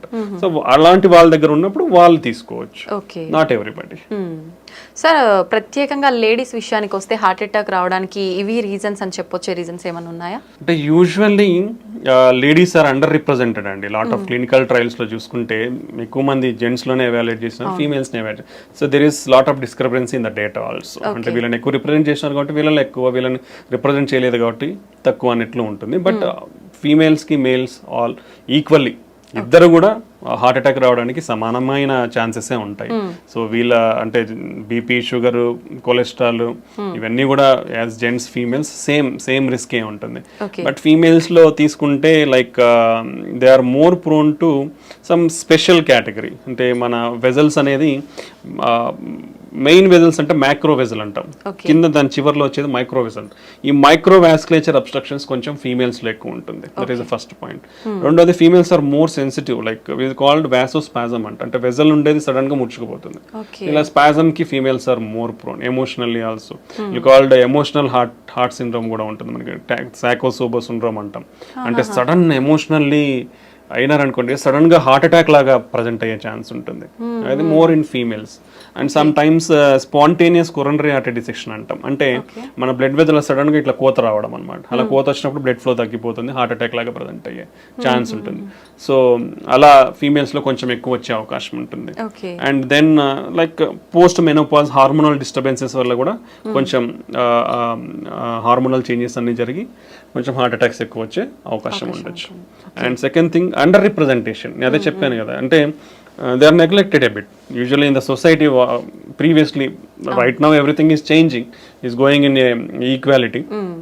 ప్రీవియస్గా అంటే ఫ్యామిలీలో అయినా ఎవరైనా తీసుకుంటే ఫీమేల్స్లో ఒకవేళ ఏదైనా సిమ్టమ్స్ చెప్తే లైట్గా తీసుకునేవాళ్ళు. అలా ఆ నెగ్లిజెన్స్ అనేది ఉండకూడదు ఇప్పుడు వాళ్ళు, ఎందుకంటే they are also equally affected by health. So వాళ్ళలో ఆ నెగ్లిజెన్స్ చూపించకుండా వాళ్ళకు కూడా ఇమీడియట్ ట్రీట్మెంట్ తీసుకుంటే you can give better care to our family members ఫీమేల్స్కి. ఓకే, ఇదొకటి. దెన్ ప్రెగ్నెన్సీలో that is most important now days. Pregnancy ఉన్నప్పుడు you should take care of your health very properly. మీకు బీపీ కానీ షుగర్ కానీ ఇలా complications ఏమున్నా కానీ these are all carrying forward. So if anybody develops BP or thyroid disorders or sugar in pregnancy, they are more prone to risk for getting heart problems in future. So you should manage your pregnancy well. So ఇవన్నీ చాలా important అనమాట females లో. So ఇవన్నీ care తీసుకుంటే, and మనం already discuss చేసుకున్నాం, females లో symptoms అనేది ఈజీగా రికగ్నైజ్ చేయడం కూడా కొంచెం వాళ్ళలో తక్కువ తెలుస్తాయి, నొప్పిని రికగ్నైజ్ చేయడం కానీ ఆయాసం కానీ. సో ఇవన్నీ ఆ నెగ్లిజెన్స్ అనేది లేకుండా మైల్డ్ ప్రాబ్లం ఉన్నప్పుడు కూడా మనకు ఫీమేల్స్ పెద్దవాళ్ళు ఎవరైతే ఉన్నారో ఇంట్లో వాళ్ళకి ఇమీడియట్ కేర్, మనం కన్సర్న్ అండ్ కేర్ చూపించి వాళ్ళని సరైన చూపిస్తే మనం అర్లీగా డిటెక్ట్ చేసి we can save themselves.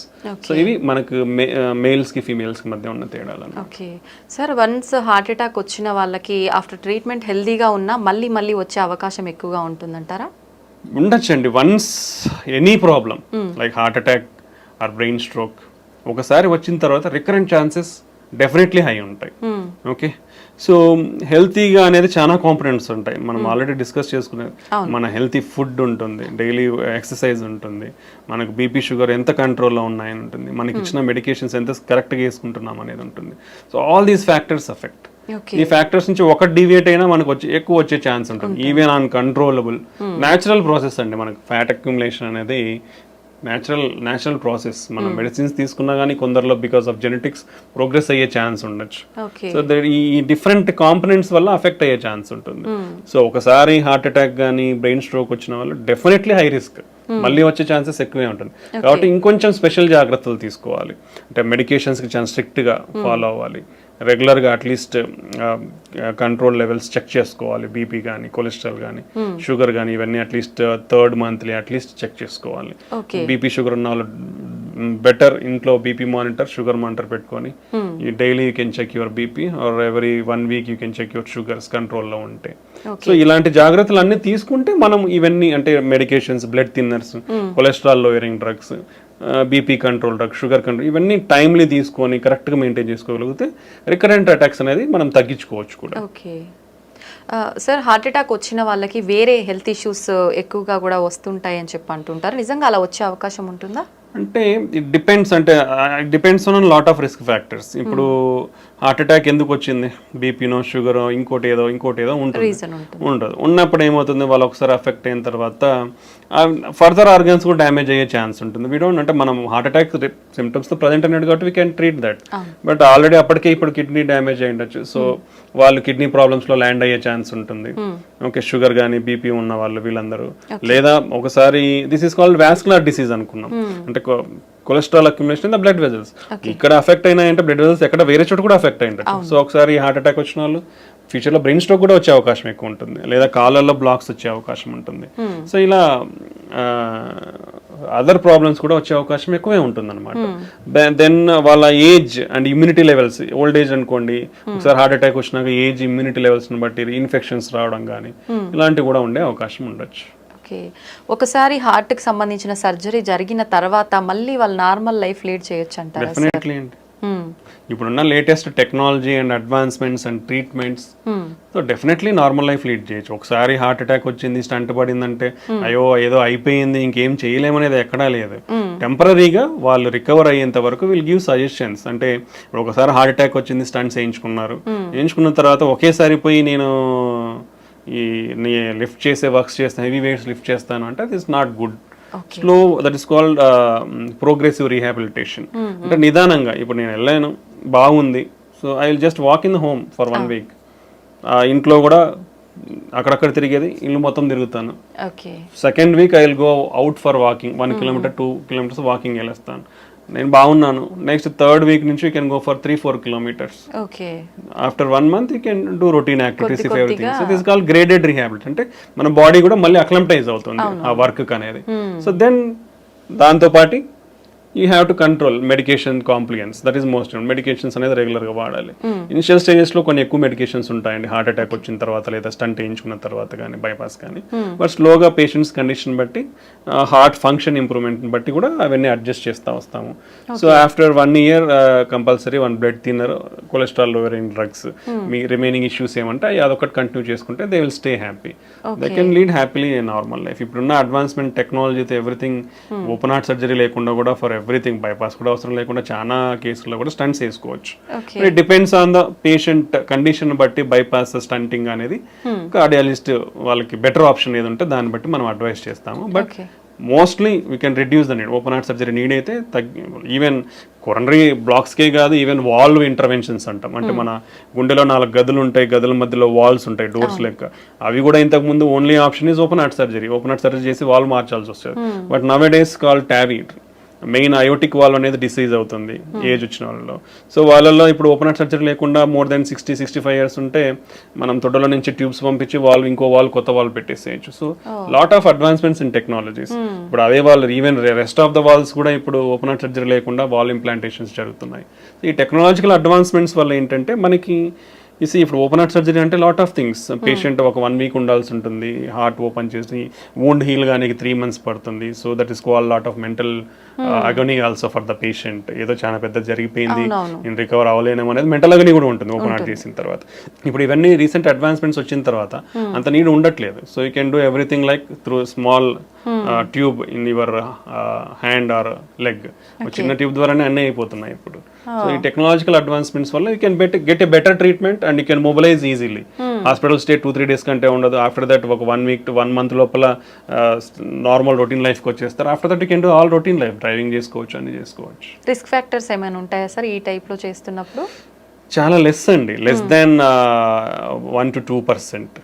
Less than 1 to 2%. If you take stenting, coronary stenting or interventional procedures తీసుకుంటే అరౌండ్ 2 to 5% రిస్క్. ఓపెన్ హార్ట్కి తీసుకుంటే అరౌండ్ 5 to 10% రిస్క్ ఉంటుంది. So compare to open heart ఈ అడ్వాన్స్డ్ టెక్నిక్స్ అన్ని కూడా less రిస్కే ఉన్నాయి. అంటే యూజువల్గా ఇవన్నీ మోర్ హై సర్జికల్ రిస్క్ ఉన్న వాళ్ళకి ఆఫర్ చేస్తాం treatments.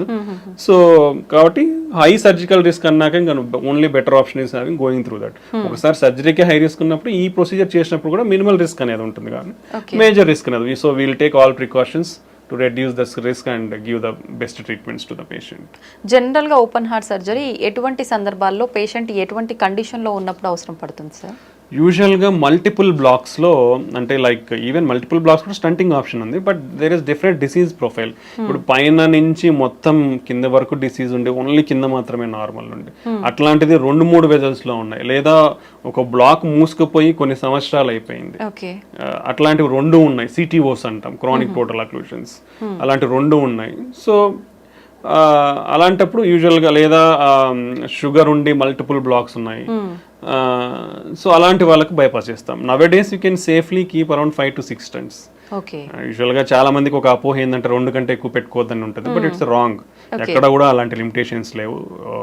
There are lot of case reports, కొన్ని 10లో పైన స్టంట్లు వేసిన సినారియోస్ కూడా ఉన్నాయి.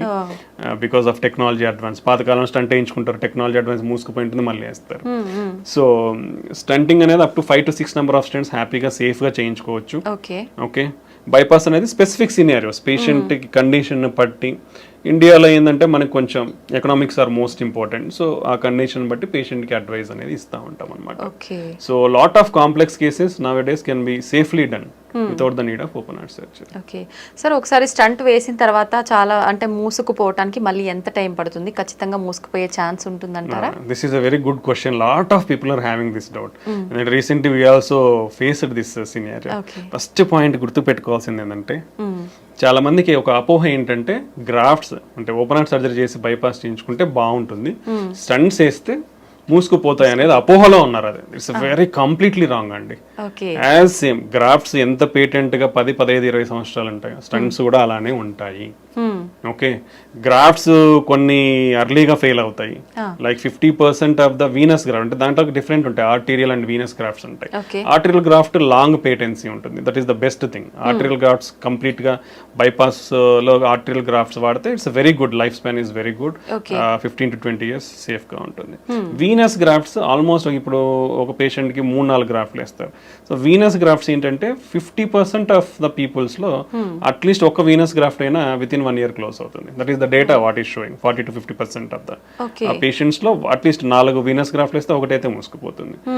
ఓకే, బట్ మనకి అదే చెప్పాను కదా, ఇప్పుడున్న technology we are having image guided stunting అంటాం. ఓకే, దాంట్లో ఏంటంటే క్లియర్ గా ఇప్పుడు ఇలా ఉంది, బ్లాక్ ఉంది, నేను ఒక చిన్న కెథటర్ని అంటే ఒక కెమెరాని పంపిస్తాను, చూసి ఈ వాల్లో ఏముంది, ఎంత కొవ్వు శాతం ఉంది, కొవ్వే ఉందా, ఫైబ్రస్ టిష్యూ అంట, లేదా సిమెంట్ కాల్షియం అంటాం, అంటే సిమెంట్ లాగా గట్టిగా ఉంటుంది అనమాట, కాల్షియం ఉందా, సో ఏముందని తెలుసుకోవచ్చు. ఎంత దూరం ఉంది ఆ డిసీజ్, ఈ వెజల్ సైజ్ ఎంత, సో ప్రతి డీటెయిల్ వస్తుంది మనకి. ఈ డీటెయిల్స్ వచ్చినప్పుడు ఏమవుతుందంటే ఈ కాల్షియం ఉన్నప్పుడు స్టంట్ పెడితే ఏమవుతుంది, సరిగ్గా ఎక్స్పాండ్ కాదు. So we need to use additional techniques to break that calcium. మనకు 4-5 టెక్నాలజీస్ ఉన్నాయి కాల్షియం బ్రేక్ చేయడానికి. సో ఆ కాల్షియం బ్రేక్ చేసిన తర్వాత నువ్వు స్టంట్ పెడితే ప్రాపర్గా ఎక్స్పాండ్ అవుతుంది. ఎక్స్పాండ్ అయిన తర్వాత కూడా ఆ స్టంట్ సరిగా కూర్చుందా లేదనేది మళ్ళీ కెమెరా పెట్టి చూస్తాము. ఓకే, సో అప్పుడు ఏం తెలుస్తుంది, స్టంట్ పెట్టినాక ఈ స్టంట్ అనేది ప్రాపర్గా ఇట్లా లేకుండా ప్రాపర్ గా ఎక్స్పాండ్ అయిందా, ఈ గోడకు అంటే మన వెజల్ వాల్ గోడకు ఏదైతే ఉందో దానికి అతుక్కునిందా, లేదా ఈ స్టంట్ పెట్టినాక లోపల ఏమైనా కాంప్లికేషన్స్ ఉన్నాయా, కోసుకుపోవడం కానీ, టిష్యూ ప్రొలాప్స్ కానీ, రక్తం కట్టడం, అంటే everything we come to know. We are having some guidelines. ఇది స్టంట్ పెట్టిన తర్వాత ఈ ఏరియా అంటాం, ఈ ఏరియా ఒక గైడ్ లైన్, దీనికంటే ఇంత పైన ఉంటే మళ్ళీ మూసుకుపోయే ఛాన్స్ చాలా తక్కువ. సో ఈ పారామీటర్స్ అన్ని చెక్ చేస్తాం. చెక్ చేసినప్పుడు ఇఫ్ ఎవ్రీథింగ్ ఇస్ ఫిట్ 99% పేటెంట్గా ఉంటాయి, మూసుకుపోవు. Okay, so that is the advancement nowadays. All guidelines, European కానీ అమెరికన్ గైడ్ లైన్స్ కానీ, image guided stenting they are advising 100% image guided stenting. But it comes added cost కాబట్టి, as already discussed, economics involvement ఉంది కాబట్టి it's very difficult to practice. But if you use in every case, definitely we can bring 100% results. Long term results are 100%. మళ్ళీ మూసుకుపోయే chance ఉండదు. And quality of the stents, so better quality of the stents, whatever you do the standard quality stents, the chances of occlusion are very less. మూసుకుపోవడం అనేది చాలా తక్కువ ఉంటుంది. Grafts అయితే ఎలా ఇన్ని సంవత్సరాలు వస్తాయి, స్టంట్లు కూడా అన్ని సంవత్సరాలు వస్తాయి. సో స్టంట్లు ఏదో వేయించుకుంటే మూసుకుపోతాయనే అపోహలు అయితే ఎవరు ఉండద్దండి. ఇప్పుడున్న technologies and the better platforms. Previous గా స్టంట్స్ ఎలా ఉండేదంటే కొంచెం థిక్నెస్ ఉండేటివి, డిజైన్ ఉండేది, అంటే open cell closed cell design అంటాం, అంటే లింక్స్, ఇప్పుడు ఇట్లా లింక్స్ ఉంటాయి అనమాట, డిఫరెంట్ ప్యాటర్న్స్ ఉండేటి అనమాట. ఇవన్నీ టెక్నాలజీ చేంజ్ అయింది, థిక్నెస్ అనేది తగ్గింది, డ్రగ్ కోటెడ్ అనేది వచ్చింది, ఈ లింక్స్ అనేది డిఫరెంట్ లింక్ డిజైన్స్ వచ్చాయి for better seating in the vessel. So ఈ అన్ని టెక్నాలజీతో it's doing very good nowadays. So almost like more than 97-98% complete గా పేటెంట్ ఉంటాయి, మూసుకుపోవు. Only less chances, only 2 to 3% only మూసుకుపోయి, స్టిల్ లెస్, చాలా తక్కువ అది మూసుకుపోవడం. So stents are very good option and very safe procedure and very easy. Stent వేయించుకున్నాక 2వ రోజుకి డిశ్చార్జ్ అయిపోతాం, హ్యాపీగా పోతాం, హ్యాపీగా అన్ని పనులు చేసుకుంటాం. సో ఈ అపోహల నుంచి బయటకు రండి. ఇంత అడ్వాన్స్మెంట్స్ ఇంత ఉన్న తర్వాత ఓపెన్ హార్ట్ అనేది చాలా తక్కువ అవసరం పడుతుంది. బట్ డెఫినెట్లీ ఎవరికైతే ఇండికేటెడ్ ఉందో వాళ్ళకి ఆ ఆప్షన్ ఇస్తాము. But majority of the people we can do stunting and lot of technologies is they. ప్రతి వెజల్ని కూడా ఓపెన్ చేయొచ్చు ఇప్పుడున్న మనకున్న టెక్నాలజీతో. So that is my advice. Okay sir, ఒకసారి స్టంట్ అయిన తర్వాత కానీ, ఓపెన్ హార్ట్ సర్జరీ అయిన తర్వాత కానీ పేషెంట్ ఎన్ని మంత్స్కి ఒకసారి చెకప్ చేయించుకోవాల్సి ఉంటుంది? Usually in early stages, initially we'll always ask for early reviews.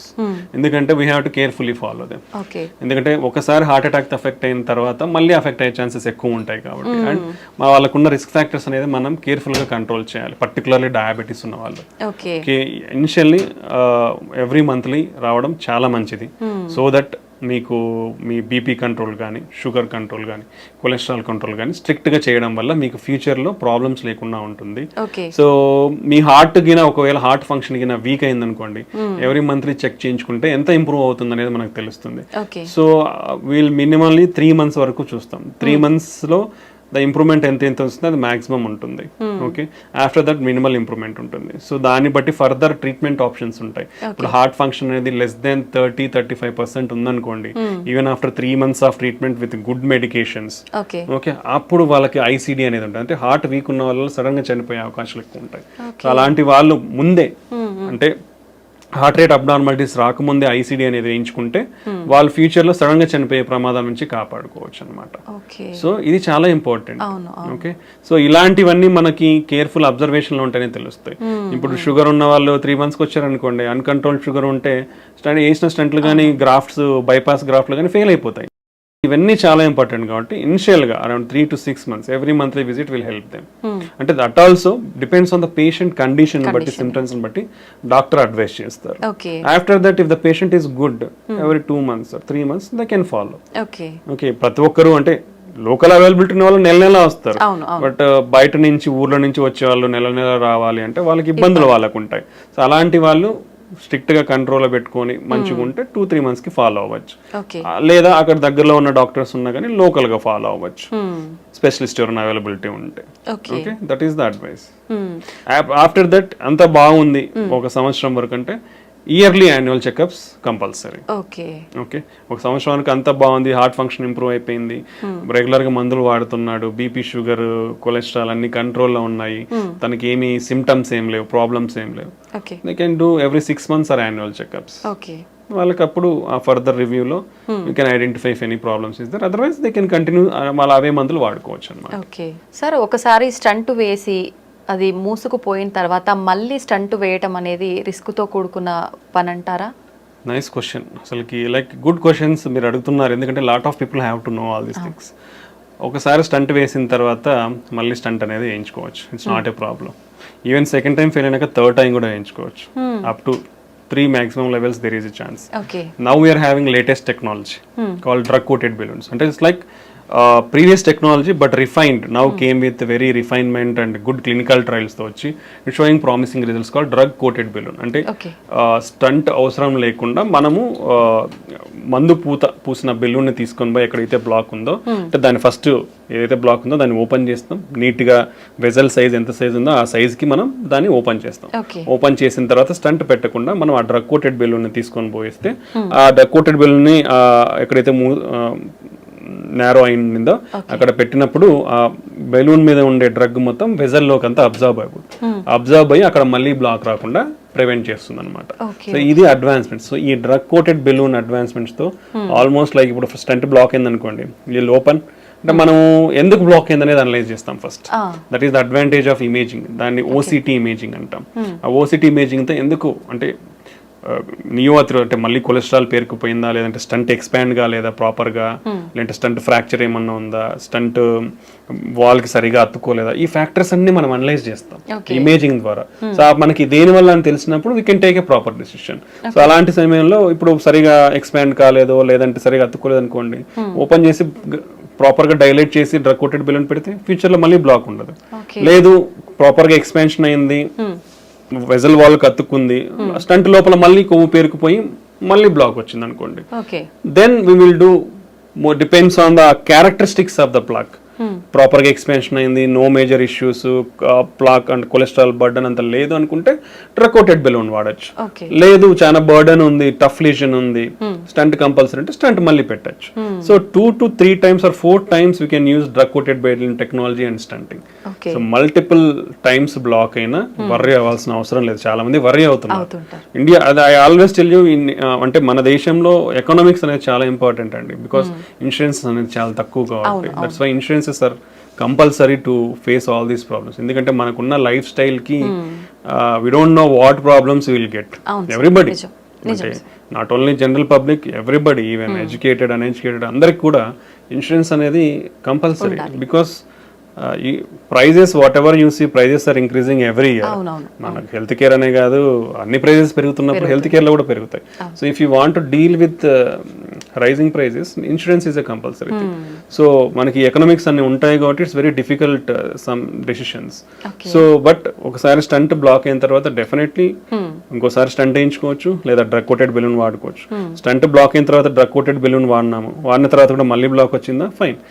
Second అంటే third time, first stent, second drug coated, third time you can go stenting. For suppose అంటే ఎన్నిసార్లు బ్లాక్ అంటే ఇంతకు ముందు కాలంలో ఉన్న టెక్నాలజీ వేరు కాబట్టి పాతకి వేసినట్టు మేబీ బ్లాక్ అయితే ఉండొచ్చు. బట్ ఇప్పుడు ఉన్న ప్రజెంట్ లేటెస్ట్ జనరేషన్ టెక్నాలజీతో బ్లాక్స్ మళ్ళీ అయ్యే ఛాన్సెస్ తక్కువ ఉంటాయి. ఓకే, సో అలా ఒకవేళ అయినా మళ్ళీ ఇంకోసారి డ్రగ్ కోటెడ్ బెలూన్ వాడుకోవచ్చు. So you are having multiple options to open that vessel అనమాట. So these are the advantages whatever we are having nowadays. Okay sir, జనరల్గా మనం ఎలాంటి చిన్న చిన్న ఆపరేషన్స్ చేసినా కూడా కాంప్లికేషన్స్ అయితే కంపల్సరీ. ఇంత పెద్ద సర్జరీ, హార్టే మనకు మెయిన్. ఇలాంటి సర్జరీ చేసినప్పుడు ఖచ్చితంగా కాంప్లికేషన్స్ వస్తాయి. Very good. ఎక్కువ ఎలాంటి కాంప్లికేషన్స్ వస్తాయి? అసలు మీరు అడిగే క్వశ్చన్ ఎక్సలెంట్ చెప్తున్నాను. నిజంగా ఇంతవరకు నేను చాలా ఇంటర్వ్యూస్ ఇచ్చాను, nobody has thought about it. ఎందుకంటే lot of practical scenarios if you seeing, మీరు అనేది అందరూ అలా ఆలోచిస్తే చాలా మంచిది. Because the doctor always try to give the best result. Our first goal is to make the patient live long. ఒక మనిషి ఏదైనా ప్రాబ్లంతో వస్తే డాక్టర్ ఈ మనిషికి ఏ వైద్యంతో ప్రొలాంగ్ చేయగలం life. Okay, nobody can give, we are not gods to give life up to 80 years. We can prolong your life by giving good treatment. Okay, so any procedure అంటే మీరు చిన్న ఇక్కడ ఏదో కాలికి సర్జరీ చేసిన లేదా చేతికి చేసిన, చిన్న పొట్టకి సర్జరీ చేసిన, ఓకే, చిన్న ముక్కు సర్జరీ చేసినా రిస్క్ ఉంది, కంటి సర్జరీ చేసినా రిస్క్ ఉంది. బట్ హార్ట్ అనేది ఎంత వైటల్ ఆర్గన్ అంటే నీ బాడీ మొత్తానికి పంప్ చేస్తుంది హార్ట్. సో నువ్వు ఆ హార్ట్ తో డీల్ చేసినప్పుడు lot of complications will happen. Okay, చాలా కాంప్లికేషన్స్ ఉంటాయి. If you take the studies, మనకున్న డేటాని తీసుకుంటే ఇండియన్స్ ఒక 10 years హార్ట్ అటాక్ వస్తుంది ముందర. ఓకే, 30 నుంచి 35 సంవత్సరాల తర్వాత మన ఇప్పుడున్న జనరేషన్ లో రిస్క్ ఫ్యాక్టర్స్ ఉన్నది. If you compare previously some years back, ఇప్పుడు మన రిస్క్ ఫ్యాక్టర్స్ అనేది అసలు కంటిన్యూస్ రైజింగ్ ట్రెండ్ లో ఉన్నాయి. అంటే అంత ఫాస్ట్ గా పెరుగుతున్నాయి. యునో అవర్ ఏజింగ్ పాపులేషన్, ఇంతకుముందు యుఎస్ లో 75 years ఏజ్ డబుల్ కానికి 65 పట్టింది. అంటే ఆ పాపులేషన్, ఏజ్డ్ పాపులేషన్ డబుల్ కానికి 65 years పట్టింది. ఇండియాలో ఎవ్రీ 25 years కి డబుల్ అవుతుంది. ఎవ్రీ 25 years కి 50 years more than aged population is doubling in India. Lot of and ఎవరైతే హార్ట్ అటాక్ తో ప్రజెంట్ అవుతున్నారో compare to western countries or European countries, ఇక్కడ డబల్ కాంప్లికేషన్స్ ఉంటున్నాయి. అంటే మన జెనెటిక్ ప్రొఫైల్, మన రిస్క్ ప్రొఫైల్ అనేది చాలా ఎక్కువ ఉంది ఇక్కడ. సో కాంప్లికేషన్స్ రేట్స్ కూడా ఎక్కువ ఉన్నాయి. So compared to others, we are having higher complication rates. These are because of our lifestyle and our genetic factors and demographic factors. So heart is a very vital organ. So endukante everything will happen in seconds andi ikkada. So we take that much precaution to do any procedure, either in stunting kani ante lot of procedures. If we count, I will take some 30 40 50 procedures and I will name it. అంటే not only stunting ఒకటే కాదు, కార్డియాలజీలో ఉండేది heart holes ఉంటాయి. Heart holes ని close చేస్తాం, దాంట్లో different రకాల heart holes ఉంటాయి. లేదా ఈ వాల్స్ అనేది నేరో అయిపోతాయి, నేరో అయినప్పుడు బెలూన్ తీసుకుని పోయి ఓపెన్ చేస్తాం. ఓకే, ఇవి ఉంటాయి. పేస్ మేకర్స్ ఉంటాయి, ఐసిడిస్ ఉంటాయి. ఓకే, ఇలాంటి చాలా ప్రొసీజర్స్ ఉన్నాయి కార్డియాలజీలో. So without the need of open heart surgery we are doing all these things. So ఇలాంటి అయ్యే టైంలో రిస్క్ అనేది డెఫినెట్లీ ఉంటుందండి. బట్ లాట్ ఆఫ్ ప్రికాషన్స్ తీసుకుని, అంటే ఇప్పుడు బీపీ పడిపోతుందంటే బీపీ కోసం ఒక బెలూన్, ఐఏబీపీ బెలూన్ అనేది ఇండియాలో రీజనబుల్ కాస్ట్ కి దొరుకుతుంది. ఇంపెల్లా అని ఉంటుంది కానీ it's very costly. It's like lot of people it is unreachable నౌడేస్ till now, even ఇప్పుడు కూడా. సో ఐఏబీపీ బెలూన్స్ రెడీగా పెట్టుకుంటాం. హార్ట్ రేట్ పడిపోయే ఛాన్స్ ఉండొచ్చు. హార్ట్ రేట్ పడిపోనికి పేస్ మేకర్ అనేది రెడీగా ఉంటుంది. ఒకవేళ డెఫినెట్లీ అవుతుందని తెలిసినప్పుడు ముందే పేస్ మేకర్ పెడతాం. లేదా బీపీ పడిపోతుందంటే ముందే బీపీ బెలూన్ సపోర్ట్ కోసం పెట్టుకుంటాం. బీపీ కోసం ఇంజెక్షన్స్ రెడీగా పెట్టేసుకుంటాం. Okay, kidney failure, kidney creatinine levels అబ్నార్మల్గా ఉన్నాయంటే దానికి స్పెసిఫిక్ కాంట్రాస్ట్ ఉంటాయి, విజీ ప్యాక్ అంటాం. సో అవి స్పెసిఫిక్ అంటే కిడ్నీ డ్యామేజ్ కాకుండా ప్రికాషనరీ మెజర్స్ తీసుకొని స్టార్ట్ చేస్తాము. Okay, then heart rate sudden గా పెరిగే ఛాన్స్ ఉండొచ్చు. సడన్ గా పెరిగే ఛాన్స్ ఉంటే సడన్ గా అది షాక్ ఇస్తే కంట్రోల్ చేయడానికి డిఫిబ్రిలేటర్ రెడీ ఉంటుంది.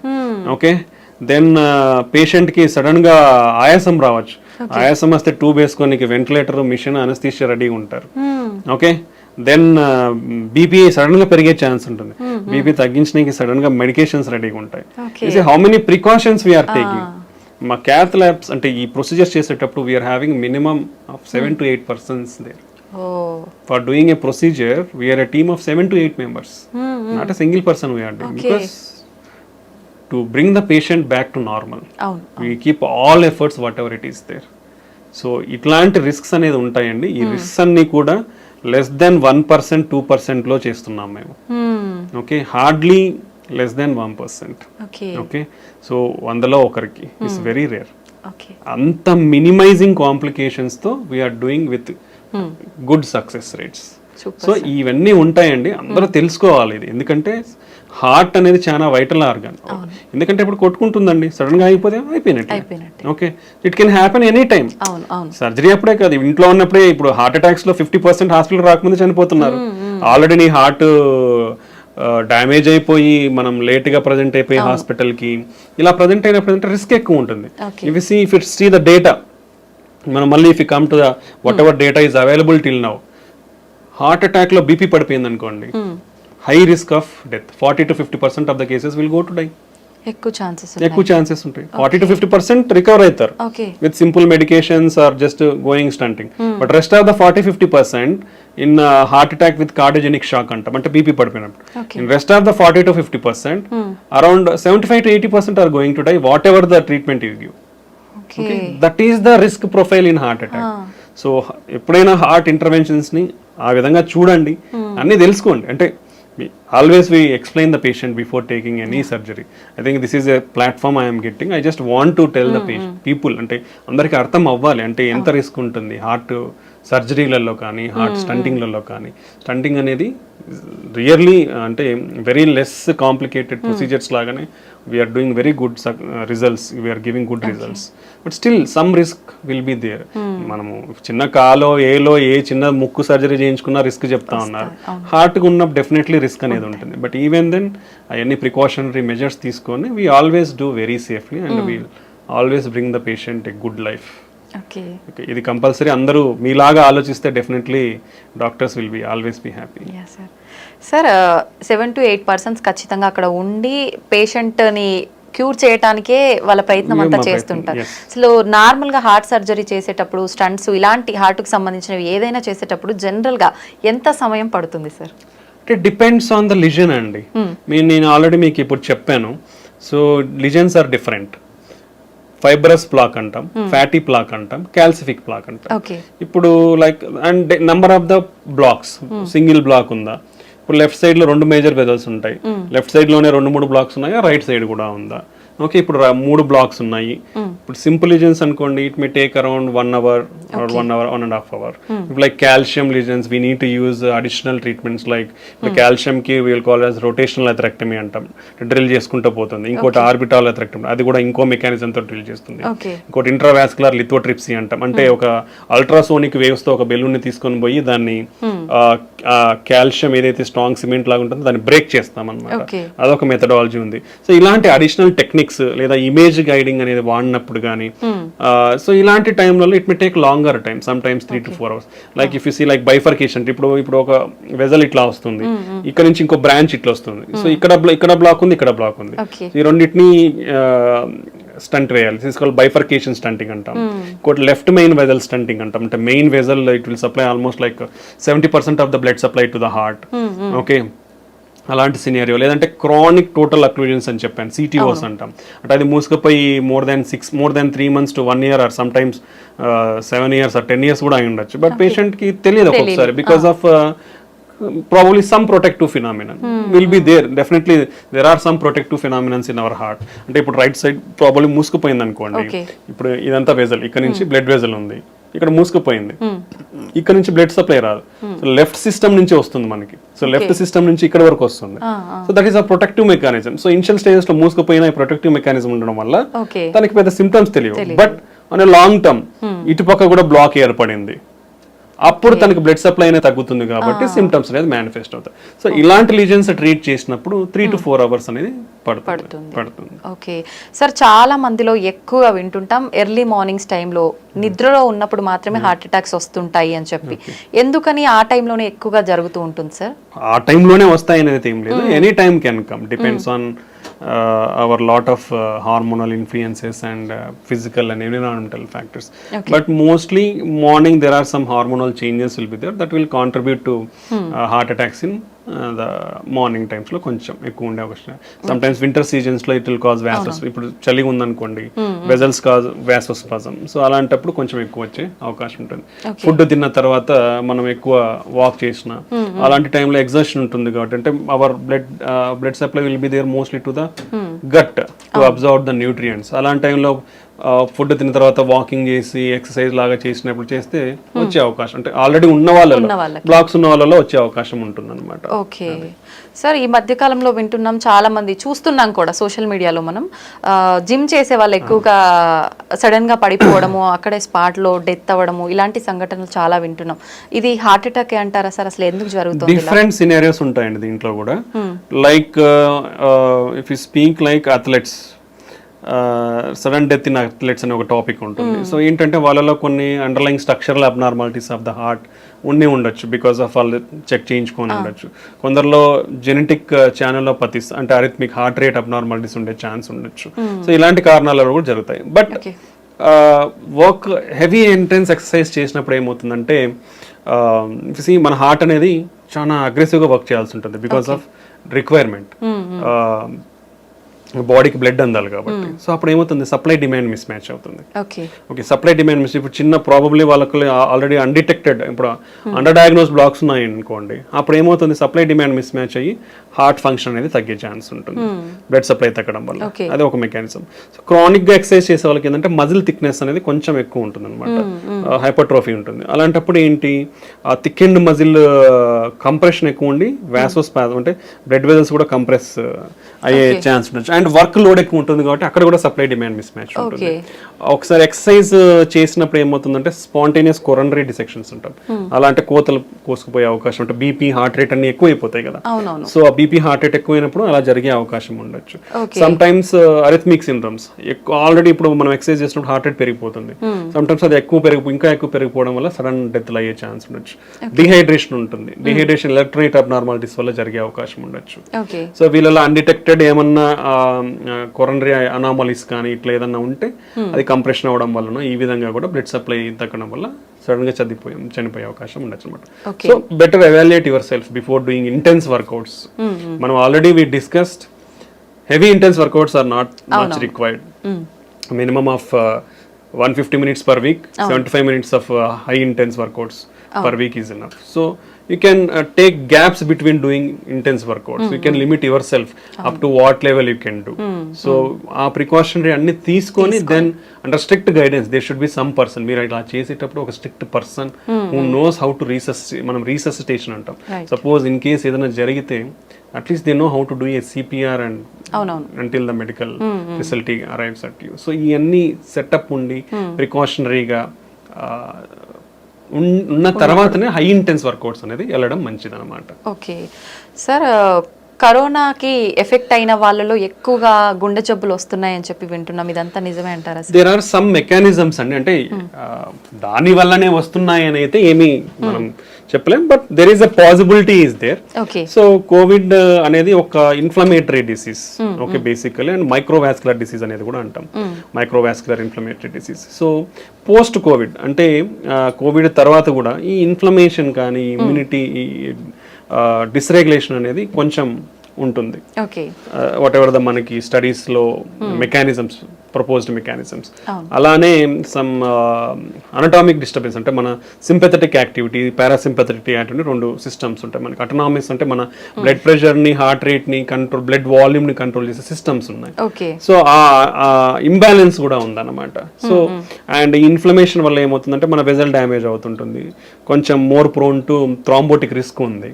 సో ఈ అండర్లయింగ్ మెకానిజమ్స్ వల్ల కోవిడ్ తర్వాత కూడా కొంచెం, అంటే పర్టికులర్లీ ఈ రిస్క్ కూడా ఎవరిలో ఎక్కువ ఉంటుందంటే రిస్క్ ఫ్యాక్టర్స్ ఉన్న వాళ్ళలో, already sugar, BP, cholesterol problem, kidney problems, old age ఉన్న వాళ్ళు, ఆల్రెడీ హెల్త్ ఇష్యూస్ ఉన్న వాళ్ళలో కొంచెం ఇవి ఎక్కువగా చూపిస్తా ఉందన్నమాట. అదర్వైజ్ రెస్ట్ ఆఫ్ ద పీపుల్లో అంత ఎఫెక్ట్స్ మనకి లేని.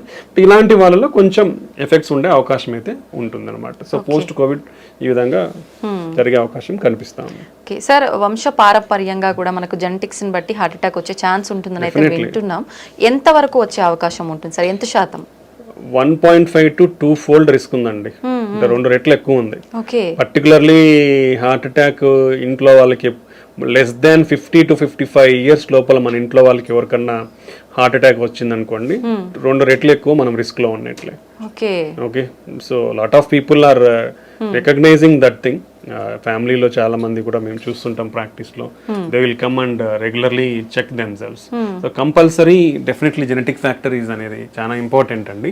సో 2 times రిస్క్ అనేది ఉంటుంది. సో కాబట్టి పర్టికులర్లీ ఇలాంటి సంఘటనలు ఇంట్లో ఎవరికైనా జరిగితే యంగ్స్టర్స్, ఫ్యామిలీలో ఉన్న యంగ్స్టర్స్ అందరూ కూడా చాలా కాషియస్ గా ఉండాలి.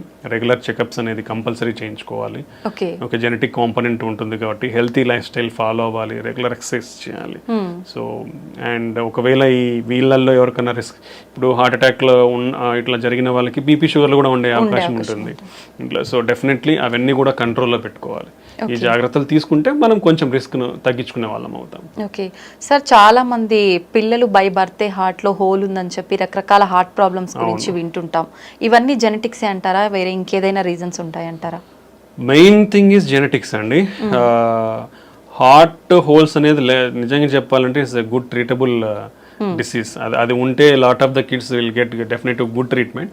బట్ అది కాకుండా కాంప్లెక్స్ కంజెనిటల్ హార్ట్ డిసీజెస్ అంటాం. These are very difficult to treat. అంటే surgeries available, but they have to be long term problems will be there in those type of complex congenital heart defects lo. Okay, primary thing genetics kaakunda second thing manam chuste maternal health is important. That is the most one of the most reason to consider. Andike lot of governments had concentrated on maternal health also. So వాళ్ళకి good nutrition is important. And మనం already discuss చేసుకున్నాం, వీళ్ళకి BP sugar ఇవన్నీ కూడా develop కాకుండా ఉంటే they will give healthy. Particularly infections, maternal infections కానీ, maternal drug abuse, maternal smoking, alcohol, drugs కానీ ఇవన్నీ ఉండకూడదు యూజువల్గా. ఓల్డ్ జనరేషన్లో అయితే లేవు, న్యూ జనరేషన్ మనకు తెలియదు ఎంత. సో ఇవన్నీ డ్రగ్స్ ఎఫెక్ట్స్ కానీ, దెన్ ఈవెన్ సమ్ మెడికేషన్స్లో కూడా pregnancy ante there are lot of limitations to give some medications. So we will avoid completely some medications in pregnancy. Okay, so there are specific drugs to be given. Avanni monitor cheskoni istam anamata, that every physician or doctors will follow all those things to avoid these complications. And infections raakunda they have to maintain their health well. And their nutrition is most important. And baby birth kuda first 1000 days of baby birth is most important. So they should compulsorily get the breastfeed always. That is the most healthy diet for the newborn babies. So compulsory every woman should take initiative in breastfeed their babies. And nutrition, after that nutrition of the kids is most important. Okay, so healthy nutrition undali vallaki. Then they should be also taken care from infections. Because previously and even now still we are seeing rheumatic heart disease, infection related heart valve problems, acute rheumatic fever and rheumatic heart in children. And then even that infections will cause heart pump failure also, will call as myocarditis. So there are a lot of problems is there in children. So both maternal health and the infant infant health is most important.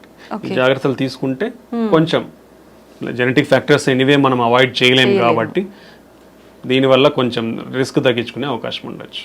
Okay, మీరు ఇందాక కూడా చెప్పారు ఖచ్చితంగా మనము diet, exercise అనేది important.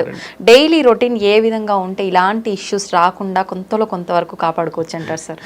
అంటే there is no specific thing for us. ఒక్కొక్కరి dietary pattern if even okay different states, ఒక స్టేట్ లో తీసుకుంటే district dietary pattern is completely different ఉంటుంది. So based on your local diet, lot of people our staple diet is rice. In rice itself you can go better for unpolished rice. Okay, and quantity, how much of quantity you are taking. మనము we are usually 3 meals అందరికి ఇది standard మనకి ఇక్కడ. ఆ 3 meals ని ఎలా తీసుకుంటామంటే మనం overload, that's not good. So every 3 meals మధ్యలో keep 1 snack meal. Okay okay small snack meal so that you can reduce the amount here. So ఒకేసారి ఎక్కువ తీసుకునేది అనేది తగ్గుతుంది. So take limited food multiple times rather than taking heavy food at only 3 times. That is one of the important thing where we can concentrate and change our lifestyle. That will reduce. And our snacks kuda you can take raw vegetables or only fruits, or you can take nuts. So these healthy nuts.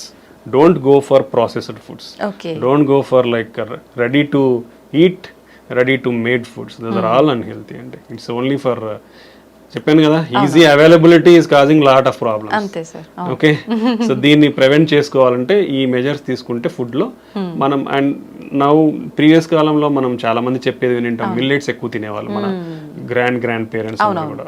After that rice అనేది వచ్చింది. So better you can take parts of the millets and cereals and pulses into our food. చాలా తక్కువ తీసుకుంటాం అందరం. You should increase all these things. Beans కానీ kidney beans or a lot of different types of beans is there, so we can increase all those diet in our food. So ala cheyadam valla we can take a more healthy food and restrict your non vegetarian. ఇప్పుడు రోజు బిర్యానీలు తినే వాళ్ళు ఎంతమంది ఉన్నారు, వేలల్లో ఉంటారు. So that's not healthy. Okay so you can reduce your non vegetarian. Previously only weekly once తినేవాళ్ళు. That's good really. Nowadays daily non veg లేనిదే ముద్ద కూడా దిగని వాళ్ళు చాలా మంది ఉంటారు. So that's not a good habit. we already discussed చేప అంటే ఫిష్ కానీ పౌల్ట్రీ కానీ 2 to 3 times. అంటే 2 to 3 times అంటే 3 days కాదండి, 2 to 3 servings. It's called 2 to 3 servings per week. Okay. అది important. That is important, not days. 2 to 3 servings per week is okay. Okay. ఈ changes in the diet తీసుకుంటే we'll stay healthy. And exercise definitely at least spare 30 minutes. You do simple walk or brisk walk or spare 30 minutes for your health per day. Okay. At least 6 days a week. Sunday you can enjoy wherever. At least 6 days a week, spare 30 minutes a day. Just if you are not having any equipment or nothing, do normal walk or do small brisk walk. That will maintain you healthy. And if anybody is really interested, average people life style ప్రకారం ఇప్పుడు అందరున్న life style ప్రకారం ఎన్ని steps నడుస్తున్నారు చెప్పదా? 2000 to 3000 steps కంటే నడవట్లేదండి, ఇంకా తక్కువ నడుస్తున్నారు. That is unhealthy. minimum to minimum maintain around 5,000 to 6,000 steps per day. If you are really have time, go for at least 10,000 steps per day. That will still have some more benefits. So ivanni kuda important. Exercise is definitely a part and parcel of our this thing. Along with that, you can practice meditation or yoga. Yoga is having a lot of good beneficial effects on the health and mind. So you can do yoga and meditation. So at least ante oka 1 hour, like 30 minutes some exercise, 15 minutes some yoga, 15 minutes some meditation. You'll get that peace of mind and you can reduce your stress levels. You can control అంటే మన risk ఫ్యాక్టర్స్ని control చేసుకోవచ్చు. ఇలా చాలా వాటికి ఉపయోగపడుతుంది అనమాట. Okay, నిజంగా చాలా మంచి వాల్యుబుల్ ఇన్ఫర్మేషన్ అయితే మా ప్రేక్షకుల కోసం ఇచ్చారు sir. Thank you very much. Thank you అండి. Thank you very much.